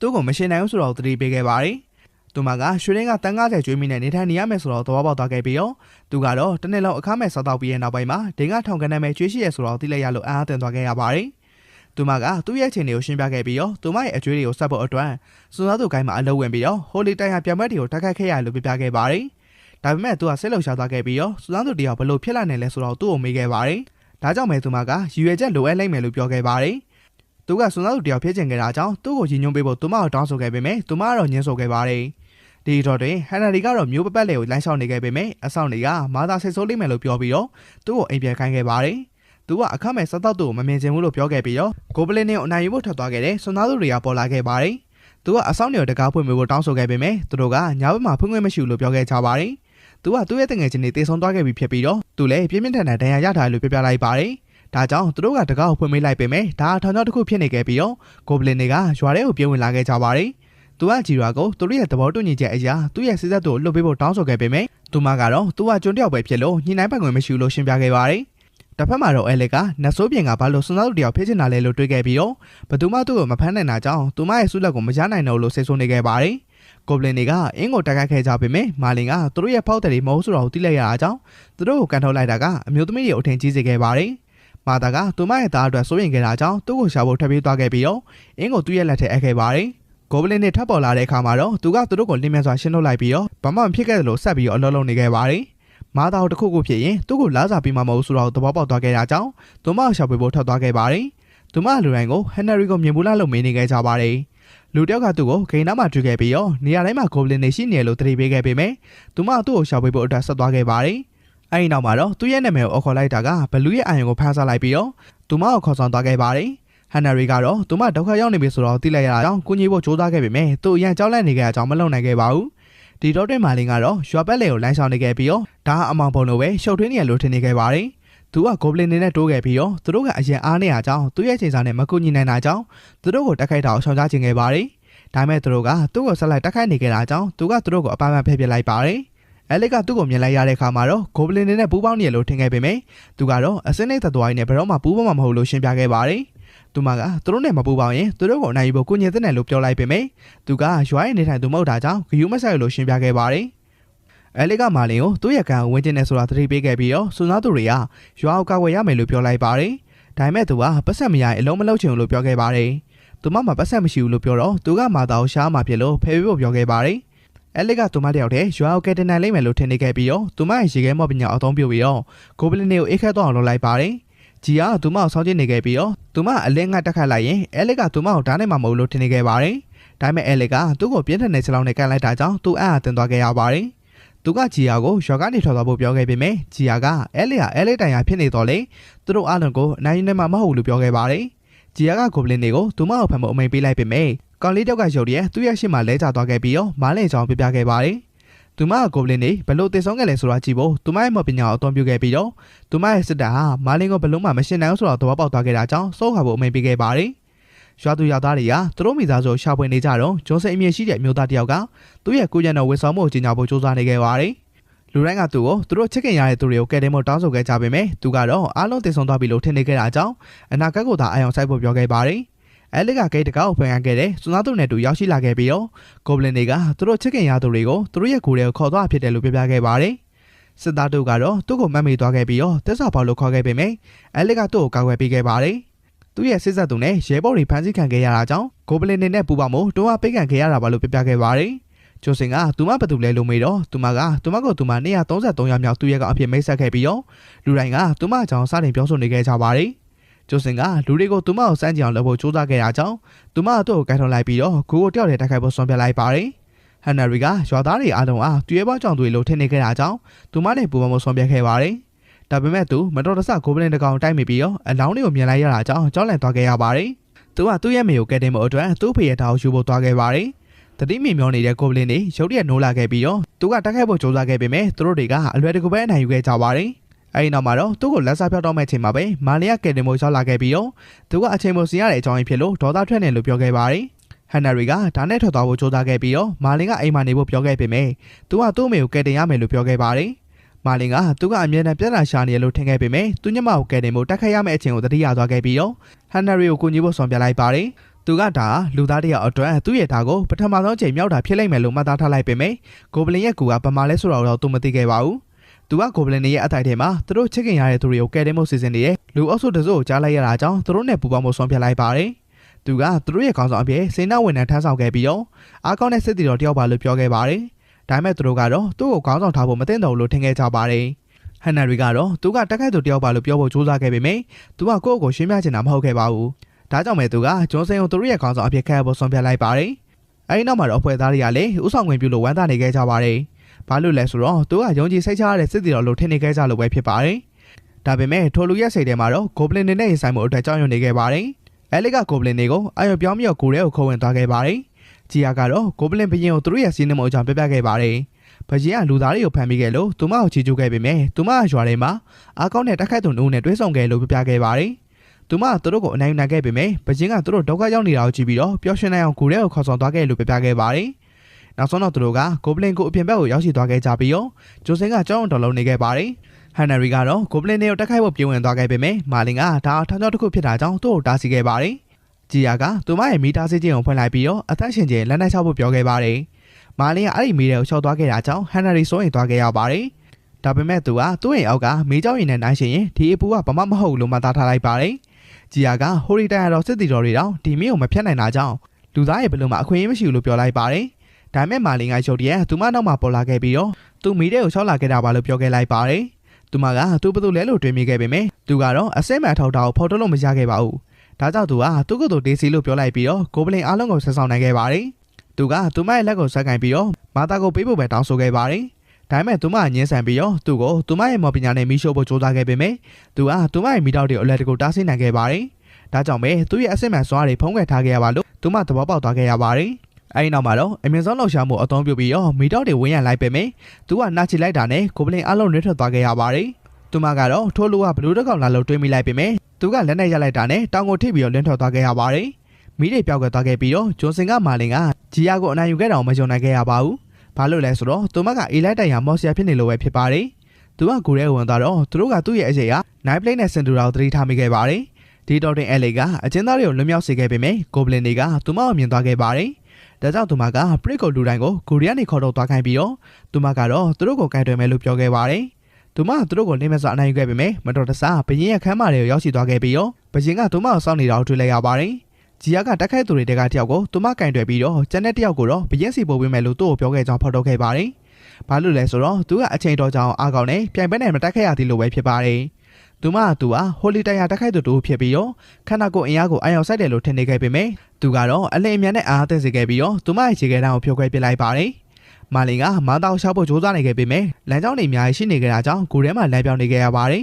။ကိုဘလင်ဘရင်ကအဲလစ်ကိုဖမ်းဖို့ကြိုးစားခဲ့ပေမဲ့သူမကနောက်ကိုခုန်ပြန်ပြီးတော့သူ့ရဲ့လက်မောင်းဖြတ်လိုက်တာကသူ့ကိုအထင်ကြီးသွားစေခဲ့ပါတယ်။ဘာလို့လဲဆိုတော့သူ့ရဲ့အရင်တက်ခိုက်မှုတွေကသူမရဲ့ဂျိုးတွေကျိုးသွားစေခဲ့တယ်ဆိုတော့သိနေလို့ပဲဖြစ်ပါတယ်။သူမကသူ့နဲ့နိုင်ရှင်ရင်ပေါ်စစ်တကောင်လောက်ပဲရှိရလို့ထင်နေခဲ့ပေမဲ့သူမကတော့သူမရဲ့ဆရာကပြိုင်ဘက်ကိုအထင်သေးတာအသက်အန္တရာယ်ရှိနိုင်တယ်လို့သင်ပေးခဲ့ကြောင်းပြောခဲ့ပါတယ်။ကိုဘလင်ဘရင်ကသူမကိုဖမ်းဖို့ကြိုးစားခဲ့ပေမဲ့သူမရဲ့အရာမှရေခဲတာကိုအသုံးပြုပြီးတော့လွတ်မြောက်သွားခဲ့ပါတယ်။သူမကတက်ခိုက်မှုပေါင်းဆက်ကိုလှောက်ဆောင်ပြီးတော့အရာအလုံးပေးဆုံးသွားပြီလို့ထင်နေခဲ့ပေမဲ့သူကတေးချင်အောင်ဆောင်နေတာဖြစ်ပြီးတော့သူ့ရဲ့ပြန်မဲ့တွေစိတ်ပြအားငယ်တာကိုမြင်ရတာကြိုက်နေတယ်လို့ဖော်ထုတ်ခဲ့ပါတယ်။သူကဒဏ်ရာတွေကိုကုစားပြီးတော့သူ့ရဲ့ခန္ဓာကိုယ်ပြောင်းလဲပြီးမှသူ့ကိုလက်သီးနဲ့ထိုးတော့ပြလိုက်ပါတယ်။ဒီတော့တွင်ပရိနက်တခြားသူတွေကကိုရီးယားနေထွက်ပြေးဖို့ကြိုးစားခဲ့ပေမဲ့သူတို့ရှေ့မှာပုံသဏ္ဍာန်တစ်ခုကိုတွေ့လိုက်ရပါတယ်။ဒါကြောင့်သူတို့ကဂိုဘလင်နဲ့ဝေးရန်ထားတယ်လို့ထင်နေခဲ့ကြပေမဲ့အဲ့ဒါကမာလင်ဖြစ်နေခဲ့ပါတယ်။သူကမာတာကိုတွေ့ရလို့ပြောရှင်နေခဲ့ပြီးတော့အချိန်မစင်းရတဲ့အတွက်အပေါ်စုကြီးပေးဖို့သူ့ကိုတောင်းဆိုနေခဲ့ပါတယ်။သူမသူ့ရဲ့လက်မောင်းဆက်ကင်ပြီးတော့အချိန်မရှိအောင်ပြေးတော့သွားခဲ့ပေမဲ့သူကရက်ပြီးတော့နောက်ကိုလိုက်လာတဲ့ဂိုဘလင်တွေကိုချက်ချက်ရှက်တော့ပြလိုက်ပါတယ်။သူမအဲလီဟာသူတို့ကိုထွက်ပြေးဖို့ကိုညီပေးခဲ့တာကြောင့်အဲလီကိုကယ်တင်ဖို့သူ့ကိုတောင်းဆိုခဲ့ပေမဲ့သူကတော့ကိုညီတဲ့လားဒါမှမဟုတ်ထားခဲ့တဲ့လားလို့တွေးနေခဲ့မိပါတယ်။မာတာကသူ့ကိုကယ်တင်ပေးရင်လားစာ3စာတိုးပေးမယ်လို့ကတိပေးခဲ့ပါတယ်။ဒါကြောင့်သူကလှုပ်ဖို့ဆုံးဖြတ်လိုက်ပါတယ်။ပြီးခဲ့တဲ့ပိုင်းမှာတော့မာတာအဲလီကိုကယ်တင်ပေးလို့ရှင်လားစာကို3စာတိုးပေးမယ်လို့မာလင်ကိုပြောခဲ့ပါတယ်။ဒါကြောင့်မာလင်ကကိုညီဖို့ဆုံးဖြတ်လိုက်ပါတယ်။ပရိကသူ့ကိုတတိထားဖို့ပြောခဲ့ပြီးတော့ကိုဘလင်ဘရင်ဟာဟိုလီတိုင်ယာပြဲမဲ့ဖြစ်နေကြတာကြောင့်ရွှေရင်းကနေပြည့်နေတဲ့ခမ်းမတွေကိုမဝင်ဖို့သူ့ကိုအကြံပေးခဲ့ပါတယ်။သူကအာကြီးရဲ့ရန်တော်အနာယူပြီးရင်ချမ်းသာလာမယ်လို့ထင်ပြီးတော့ထွက်သွားခဲ့ပေမဲ့သူတို့ကတော့အဲလစ်ကိုစိတ်ဝင်နေလို့ပဲထင်နေခဲ့ကြပါတယ်။သူကဘေးရခမ်းမစီကိုသွားအိုင်လန်မှာကိုဘလင်အတော်များများကိုတတိလက်သွားအောင်လုပ်ခဲ့ပြီးတော့ဝင်ပေါက်ကိုဖျက်ကျော်ဝင်ရောက်ခဲ့ပါတယ်။ဒါပေမဲ့သူကဘရင်ကိုလစ်လူရှုပြီးတော့ရွှေရီအားလုံးကိုစတင်ကြည့်ရှုနေခဲ့ပါတယ်။သူကကိုဘလင်ရဲ့လက်မောင်းဖျက်ပြီးတော့အဲလစ်ကိုဆွဲကန်လိုက်ပါတယ်။ဒါပေမဲ့အဲလစ်တရားရနေခဲ့တာကြောင့်မာတာသူ့ရဲ့အပူစုကြီးကိုရှော့ချမလားလို့တွေးနေခဲ့ပါတယ်။ သူမတခြားသူတွေအကြောင်းသူ့ကိုမေးတော့သူကအားလုံးလောကြုံတယ်လို့ပြောခဲ့ပြီးကိုပလင်ဘရင်ကိုအနိုင်ယူပြီးရနဲ့သူမကိုအဲ့ဒီနေရာနဲ့ခေါ်ထုတ်သွားမယ်လို့ပြောခဲ့ပါတယ်ကိုပလင်ဘရင်ကနာကျင်ဟန်ဆောင်ပြီးတော့သူ့ရဲ့ပျောက်ဆုံးသွားတဲ့လက်မောင်းရုပ်တရက်ပြန်လည်ပေါ်လာစေခဲ့ပါတယ်ဒါပေမဲ့မာလင်ကဘာမှတုံ့ပြန်မှုမပြခဲ့တာကြောင့်သူဘာဖြစ်နေလဲလို့တွေးမိခဲ့ပါတယ်ကိုပလင်ဘရင်ကလည်းသူအားကောင်းနေဆိုတော့သိလိုက်ရတာကြောင့်အစွမ်းငုံထုတ်တော်မှုဆုံးဖြတ်လိုက်ပြီးတော့ဗတ်ပေါင်းဆောင်နဲ့သူ့ကိုစတင်တိုက်ခိုက်ခဲ့ပါတယ်ဒါပေမဲ့မာလင်ကသူ့ရဲ့တိုက်ခိုက်မှုတွေအားလုံးကိုအလွယ်တကူတားဆီးနိုင်ခဲ့ပါတယ်ကိုပလင်ဘရင်ကသူ့ရဲ့နာမည်ကိုမေးခဲ့ပေမဲ့မာလင်ကသူ့ကိုသိခွင့်မရှိဘူးလို့ထင်နေခဲ့တာကြောင့်သူ့ကိုယ်သူဒေစီလိုပဲပြောခဲ့ပါတယ်ကိုပလင်ဘရင်ကသူ့ရဲ့အမြင့်ဆုံးနေပညာအသုံးပြုဖို့ပြင်ဆင်နေခဲ့တာကြောင့်မာလင်ကစိတ်လှုပ်ရှားသွားခဲ့ပါတယ်သူကမာလင်ကိုသူ့ဘော်သစ္စာခံမယ်ဆိုရင်ဝင်ကြီးချုပ်ဖြစ်ခဲ့ရပေးမယ်လို့ကန့်လန့်ခဲ့ပေမဲ့သူကဒီလိုကန့်လန့်မှုမျိုးကိုလုပ်ရတဲ့သူရဲ့တတိကိုရှိမောခဲ့ပြီးတော့အစွမ်းငုံထော်တော်မှုပြောခဲ့ပါတယ်။ဒါကြောင့်သူကသူ့ရဲ့ Erimate Goblin Hammer စွမ်းရည်ကိုအသုံးပြုခဲ့ပေမဲ့မာလင်ကသူ့ကိုအလွယ်တကူတားဆီးခဲ့ပြီးအဲလစ်ကသူ့ကိုနောက်ကနေမြင်လိုက်ရပါတယ်။သူက Night Blade ဖြစ်တယ်ဆိုတာသိလိုက်ရတာကြောင့်သူ့ရဲ့ဓာတ်ကိုထုတ်ပြီးတော့ Goblin မြင်ကိုအဲ့ဒါကမာနာရဲ့နှဆိုးပြင်ကသာဆွဲထုတ်နိုင်တဲ့ဒဏ္ဍာရီလာဓာတ်အဖြစ်မှတ်မိသွားခဲ့ပါတယ်။မာလင်ကသူ့ကိုတစ်ချက်တည်းနဲ့အနိုင်ယူခဲ့ပေမဲ့သူ့ရဲ့တိုက်ခိုက်မှုကိုထိန်းချုပ်ဖို့မေ့သွားခဲ့ပါတယ်။ဒါကြောင့်ကိုတကုလုံးစတင်ပြိုကျလာခဲ့ပါတယ်။သူကအဲလစ်ကိုကဲတင်တင်လာဒါမှမဟုတ်ရဲနာကိုယူသွားတင်လာလို့တွေးမိနေခဲ့ပေမဲ့သူ့ရဲ့ကိုကျင်တရားကသူမသူ့ကိုခိုင်းနဲ့ရည်ညွှန်းပေးနိုင်တယ်လို့သတိပေးခဲ့ပါတယ်။ဒါကြောင့်သူကအဲလစ်ကိုကူညီဖို့ဆုံးဖြတ်ခဲ့ပါတယ်။သူကိုရီးယားနေထွက်သွားဖို့လမ်းကြောင်းတစ်ခုကိုဖန်တီးခဲ့ပြီးတော့လူတိုင်းကအသက်ရှင်နဲ့ထွက်လာနိုင်လို့ဝမ်းသာနေခဲ့ကြပါတယ်။ဟန်နရီကသူ့ကိုသူရဲကောင်းလို့သတ်မှတ်ပြီးတော့လူတိုင်းကိုကဲတင်ပေးခဲ့လို့ကျေးဇူးတင်ခဲ့ပါတယ်။ဒါပေမဲ့သူကပျောက်ဆုံးသွားတဲ့ရဲနာအတွက်ငိုနေခဲ့တော့မာသာကတော့သူအဲလစ်ကိုစိတ်မုန်နေတယ်လို့ပဲထင်နေခဲ့ပါတယ်။မာလင်ကအဲလစ်ပြင်းထန်စွာဒဏ်ရာရနေတာကိုမြင်လိုက်ရပေမဲ့သူ့ကိုခိုင်းကိုအကြံပြုဖို့သူမကိုလိုအပ်တာကြောင့်ကုသပေးဖို့ဆုံးဖြတ်လိုက်ပါတယ်။ထို့နောက်အဲလစ်ရဲ့ဝယ်စားတွေကိုချုပ်လိုက်တော့မာသာဝင်လာခဲ့ပြီးတော့သူတို့တို့တခုလောက်တော့မယ်လို့ထင်နေခဲ့တာကြောင့်သူမဟန်နရီနဲ့အတူအမြန်ပြေးထွက်သွားပြီးတော့သူတို့ကိုဆက်လုပ်ဖို့ပြောခဲ့ပါတယ်။သူကအဲလစ်ကိုသူ့ရဲ့တရွေးနဲ့ဖုံးလိုက်ပါတယ်။ဘာလို့လဲဆိုတော့ဒါကဆက်ညင်ပဲလက်အိမ်ပေါ်ကုသမှုအာနေသေးရှိနေလို့ပဲဖြစ်ပါတယ်။သူမစတင်ကုသနေတော့အိမ်မက်တွေစတင်မန်းနေခဲ့ပြီးတော့ဒါတရွေးကြောင့်ဆိုတော့သူမသဘောပေါက်သွားခဲ့ပါတယ်။အဲလစ်ကနောက်နေ့မနက်မှာနိုးလာခဲ့ပြီးတော့လူတိုင်းကသူမကိုလာရောက်ကြည့်ရှုခဲ့ကြပါတယ်။သူမကဂိုဘလင်မြင်ကအနိုင်ယူပြီးတဲ့နောက်ဘာဖြစ်သွားလဲဆိုတော့မှတ်မိခဲ့ပါဘူး။ဒါကြောင့်ဘရက်ကသူမကိုကယ်တင်ခဲ့တဲ့သူကမာလင်ဖြစ်လို့သူ့ကိုကျေးဇူးတင်တယ်လို့ပြောခဲ့ပါတယ်။သူမကသူတို့ဟာတငယ်ချင်းဟောင်းနေဖြစ်တာကြောင့်ပြန်လည်သိမြတ်တဲ့လို့ထင်နေခဲ့ပေမဲ့အဲလစ်ကတော့သူတို့တွေကပြန်မဲ့တွေပါလို့ပြောခဲ့ပါတယ်။လူတိုင်းကအဲလစ်ကိုအစောပိုင်းကသူတို့ကိုကယ်တင်ပေးခဲ့လို့ကျေးဇူးတင်ခဲ့ကြပေမဲ့သူမကဒါဟာသူ့ရဲ့အလုပ်တစ်စိတ်တစ်ပိုင်းပါလို့ပြောခဲ့ပါတယ်။ဘယ်လာဂျိုစင်ကိုအင်တာဗျူးခဲ့ပြီးတော့သူကရွာသားတွေကိုဂိုဘလင်နဲ့ဘလို့တိုက်ခိုက်ဖို့ဦးဆောင်ခဲ့လဲဆိုတာကိုကြွားလွန်ထုတ်ခဲ့ပါတယ်။ဒါပေမဲ့သူကမာလင်ကိုမြင်လိုက်ရတဲ့အခါမှာတော့စိတ်လှုပ်ရှားသွားခဲ့ပါတယ်။သူကဂိုဘလင်ကျူးကျော်မှုအကြောင်းသူ့ကိုမေးခဲ့ပေမဲ့မာလင်ကဒါဟာဂိုဘလင်အနှဲငယ်ပဲဖြစ်တယ်လို့ထင်နေခဲ့တာကြောင့်သူမကဒါကရွာသားတွေချက်ကပြောဆိုနေကြတဲ့ပြိပခတေးသေးလေးပဲလားလို့တွေးခဲ့မိပါတယ်။မာသားသူ့ကိုအဲလစ်ရှာနေရလို့ပြောခဲ့ပြီးတော့သူကသူမကိုကျေးဇူးတင်တယ်လို့ထင်နေခဲ့ပါတယ်။ဒါပေမဲ့အဲလစ်ခန်းထဲကိုသွားတဲ့အခါမှာတော့သူမရုပ်တရက်တိုက်ခိုက်ခဲ့ပါတယ်။အဲလစ်ရဲ့ဝက်စားတွေကိုချုပ်လိုက်တာကြောင့်သူမကိုခင်ကောင်းယူရလို့ထင်နေခဲ့ပြီးတော့ဘေးခန့်အပရစ်ကညာလုံးမှာထူးဆန်းတဲ့အသံတွေကြားခဲ့ရတယ်လို့ပြောခဲ့ပါတယ်။ဒါပေမဲ့သူကဒါသူ့ရဲ့တရွေးကြောင့်ဖြစ်ပြီးတော့သူမရဲ့တန်ရာတွေကိုကိုးတာပေးခဲ့ပြီးသူ့ကြောင့်အိမ်မက်မက်ဆေ့ခဲ့ရပါလို့ရှင်းပြခဲ့ပါတယ်။သူမကနောက်ဆုံးတော့အခြေအနေကိုနားလည်သွားခဲ့ပြီးတော့ကယ်တင်ပေးခဲ့လို့ကျေးဇူးတင်ခဲ့ပါတယ်။ဒါပေမဲ့သူမကြောင့်ရဲနာတွေအလုံးတော့ဆုံးရှုံးခဲ့ရတယ်လို့ပြောခဲ့ပါတယ်။ဒါကြောင့်သူမကအဲ့ဒါတွေအလုံးခွေးဥခံရတဲ့ပစ္စည်းတွေပါလို့သူ့ကိုတတိပေးခဲ့ပါတယ်။သူကစွန်သားသူတယောက်ဖြစ်လာဖို့သူမရဲ့ကိုညိုတောင်းဆိုခဲ့တာကြောင့်အဲလစ်ကလည်းကိုညီပေးဖို့သဘောတူခဲ့ပါတယ်။အဲဒီနောက်မှာတော့မာသာနဲ့အခြားသူတွေကသူတို့ကိုနှုတ်ဆက်လက်ဆောင်တွေပေးခဲ့ကြပြီးဟန်နရီကမာလင်ကိုနောက်တစ်ချိန်မှာသူ့ရဲ့တပည့်ဖြစ်ကျင်တယ်လို့ပြောခဲ့ပါတယ်။မာသာကမာလင်နဲ့အဲလစ်တို့ကိုလက်ထက်တော့မှလာလို့စနောက်ခဲ့ကြပေမဲ့အဲလစ်ကသူတို့ကချစ်သူတွေမဟုတ်ပါဘူးလို့ညှင်းဆိုခဲ့ကြပါတယ်။ဒီတော်တင်ဂိုဘလင်တွေကသူတို့ရဲ့ပြင်တေဆုံးသွားပြီဆိုတော့သိလိုက်ရပြီးတော့ဒေစီကသူတို့ကိုဘယ်သူမှမရောက်နိုင်တဲ့တောင်ဘက်ကိုပြောင်းရွှေ့တဲ့လို့ထင်နေခဲ့ပါတယ်။မြို့သမီးတို့ကရုတ်တရက်သူတို့ရှင်းမှာပေါ်လာခဲ့ပြီးတော့သူ့မှာငရဲတက်မတော်ရဲ့တတိယတော့ရှိရလို့ပြောခဲ့ပါတယ်။ဒါမဲ့သူမကဘသူမှဒီကြောင်မသိစေချင်တာကြောင့်သူတို့အားလုံးကိုတက်ရမယ်လို့မှတ်သားထားလိုက်ပါတယ်။မာလင်နဲ့အဲလစ်တို့ဂိုင်းကျုပ်ကိုရောက်ရှိလာခဲ့ကြပြီးတော့မာလင်ကအဆောင်အုံကတင်းငယ်ပေမဲ့စွန်သားသူတယောက်ဖြစ်ရတာကိုစိတ်လှုပ်ရှားနေတယ်လို့ပြောလိုက်ပါတယ်။သူကကန်ရိုက်စာချုပ်တွေပါတဲ့တတိပေးဆိုင်မုတ်ကိုမြင်လိုက်ရပြီးတော့အဲလစ်ကိုသူမစွန်သားသူလားဒါမှမဟုတ်အချိန်မဲဝင်တန်းလာလို့မေးခဲ့ပါတယ်။ဘာလို့လဲဆိုတော့အများစုရဲ့အလုပ်ကတာမန်အလုပ်တွေဖြစ်နေလို့ပဲဖြစ်ပါတယ်။အဲဂျိုကလည်းသူတို့ကိုသတိထားမိပြီးတော့အဲလစ်နောက်ထပ်မရှင်တကူအတွက်လာလို့မေးခဲ့ပါတယ်။အဲလစ်ကမာလင်ကိုသူ့ရဲ့နာမည်အချင်းနဲ့မိတ်ဆက်လို့မရအောင်ဆိုတော့သိနေခဲ့ပါတယ်။ဒါကြောင့်သူ့နာမည်ကဒေစီဖြစ်တယ်လို့ပြောလိုက်ရာအဲဂျိုကသူမရဲ့ရီစာလာလို့တွေးခဲ့မိပါတယ်။ဒါကြောင့်သူမကဖန်ရန်ပိုစတာကိုအလင်းမြိုင်ပြလိုက်ပြီးတော့သူမဆုလက်ကိုလာယူတာပါလို့ပြောခဲ့ပါတယ်။ဒီစကားကိုကြတော့အံ့ဩသွားခဲ့ပေမဲ့သူမရာဆွဲကောင်ကစွန်စားသူဖြစ်လို့မရဘူးလို့ပြောခဲ့ပြီးတော့အကျွေးတွေကိုအရင်ဆက်ရမယ်လို့ပြောခဲ့ပါတယ်။လူအမြင့်ရှိတဲ့အဲဂျိုဟာဒါစီမင်းစည်းကမ်းတွေကိုလိုက်နာပေမဲ့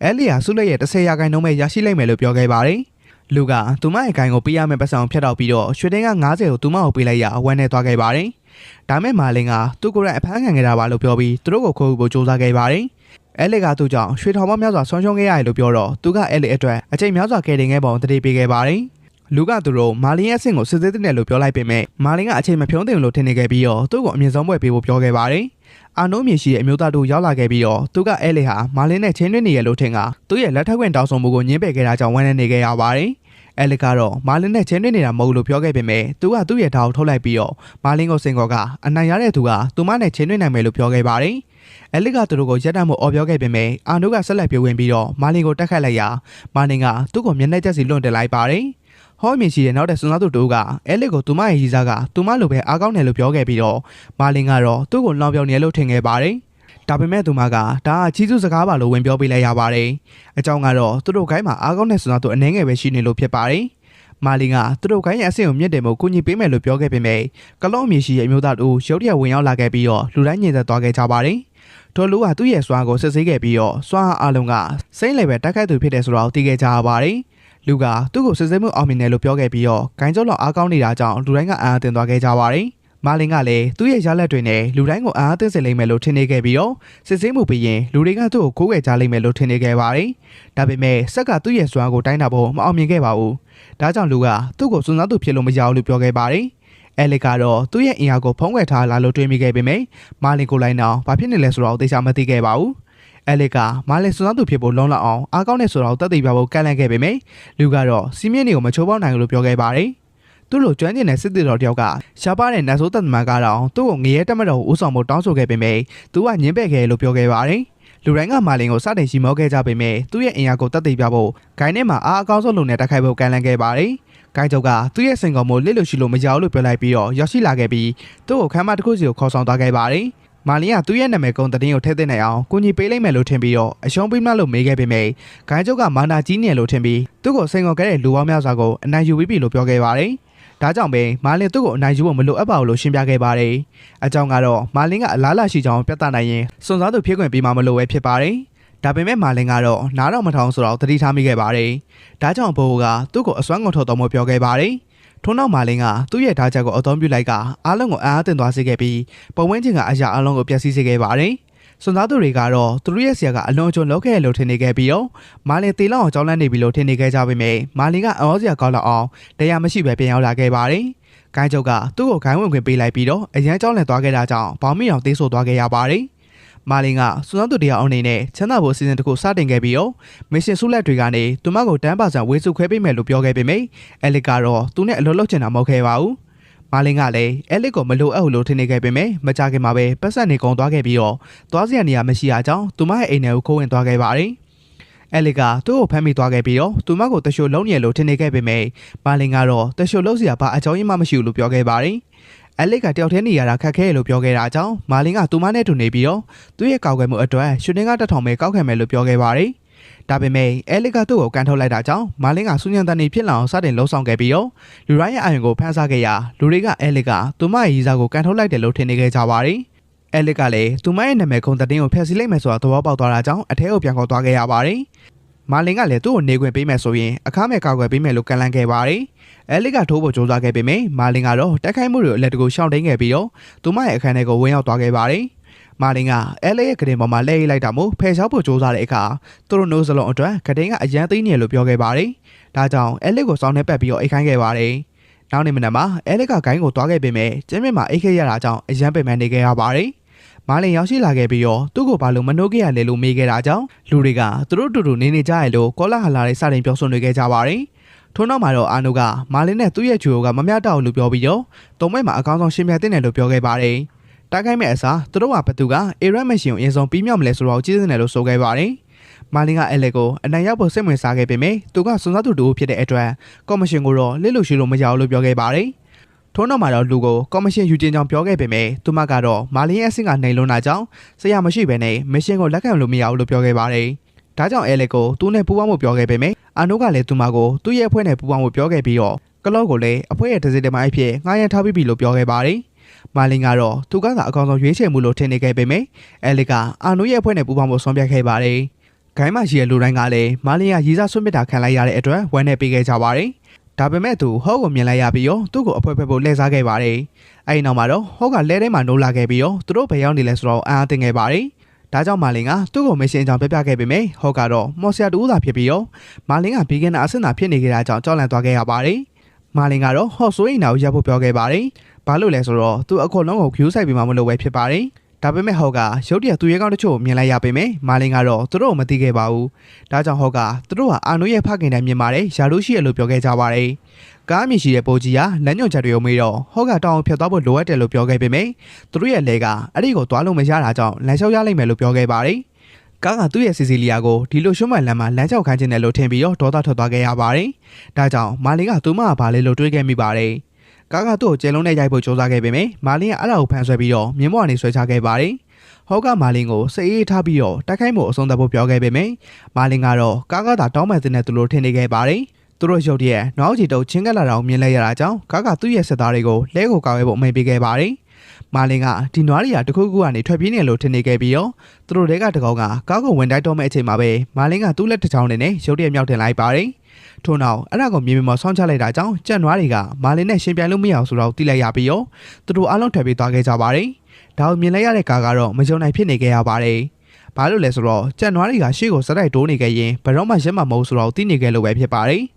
ဟော့ကမာလင်ကိုဘာဖြစ်သွားလဲလို့မေးတော့သူကနတ်ဆိုးသားရဲတွေကအလွန်အစွမ်းထက်တဲ့လူကိုမြင်ရင်စိုးကသွားတတ်တယ်လို့ရှင်းပြခဲ့ပါတယ်။ဒါပေမဲ့ကားကတော့မာလင်ကတာရွဲတွေချောင်းလန့်တဲ့အမောက်ကိုတုံးခဲ့ရပဲဖြစ်လိမ့်မယ်လို့ထင်နေခဲ့ပါတယ်။စီစီလီယာကလဲတဲ့နေထွက်လာခဲ့ပြီးတော့မာလင်ကတာမန်စွန်သားသူတူသာဖြစ်တဲ့ဆိုတော့သိလိုက်ရပေမဲ့အားကောင်းတဲ့ဆိုတော့သိနေခဲ့တာကြောင့်မာလင်ကိုရွှေလင်းက1000နဲ့900မို့ကန်လန့်ခဲ့ပါတယ်။သူမကတာတာမန်အဆင့်စွန်သားသူတူအတွက်မြင်မာတဲ့ဆုလက်ဖြစ်ပြီးတော့မာလင်ရဲ့လက်ရှိအဆင့်နဲ့ဆိုရင်ပိုကောင်းတဲ့ကန်လန့်ချက်ကိုရှောက်တိမှမဟုတ်လို့ပြောခဲ့ပါတယ်။ဟော့ကသူမအတွက်အလုပ်လုပ်ဖို့သဘောတူခဲ့ပေမဲ့စီစီလီယာကတော့ဟော့ဟာရွှေလင်းကငါးပြားဖို့တောင်တန်မိုးမတန်ဘူးလို့ပြောလိုက်ပါတယ်။ထို့နောက်စီစီလီယာကမာလင်ကိုကန်လန့်ချက်လက်ခံဖို့ပြောခဲ့ပါတယ်။ဘာလို့လဲဆိုတော့ဒါကသူတို့မရှင်ရဲ့ဆုလက်ထက်နှစ်ဆပုံများနေလို့ပဲဖြစ်ပါတယ်။ဒါပေမဲ့မာလင်ကတော့စီစီလီယာဟာသူ့ရဲ့တန်ဖိုးနားမလည်ဘူးလို့ပြောပြီးတော့သူ့ကို66ထရီလီယံပေးရင်သူမအတွက်အလုပ်လုပ်ဖို့သဘောတူမယ်လို့ပြောခဲ့ပါတယ်။ဒါကြောင့်စီစီလီယာကသူ့ရဲ့လူတွေနဲ့အတူထွက်သွားခဲ့ပြီးတော့မာလင်ကညှိနှိုင်းဖို့ဆန္ဒရှိရလို့ပြောလိုက်ပါတယ်။ဒါမဲ့ကားကတော့မာလင်တလောက်ဘဝင်မြင့်နေတောင်မကြုံနိုင်ဖြစ်နေခဲ့ရပါတယ်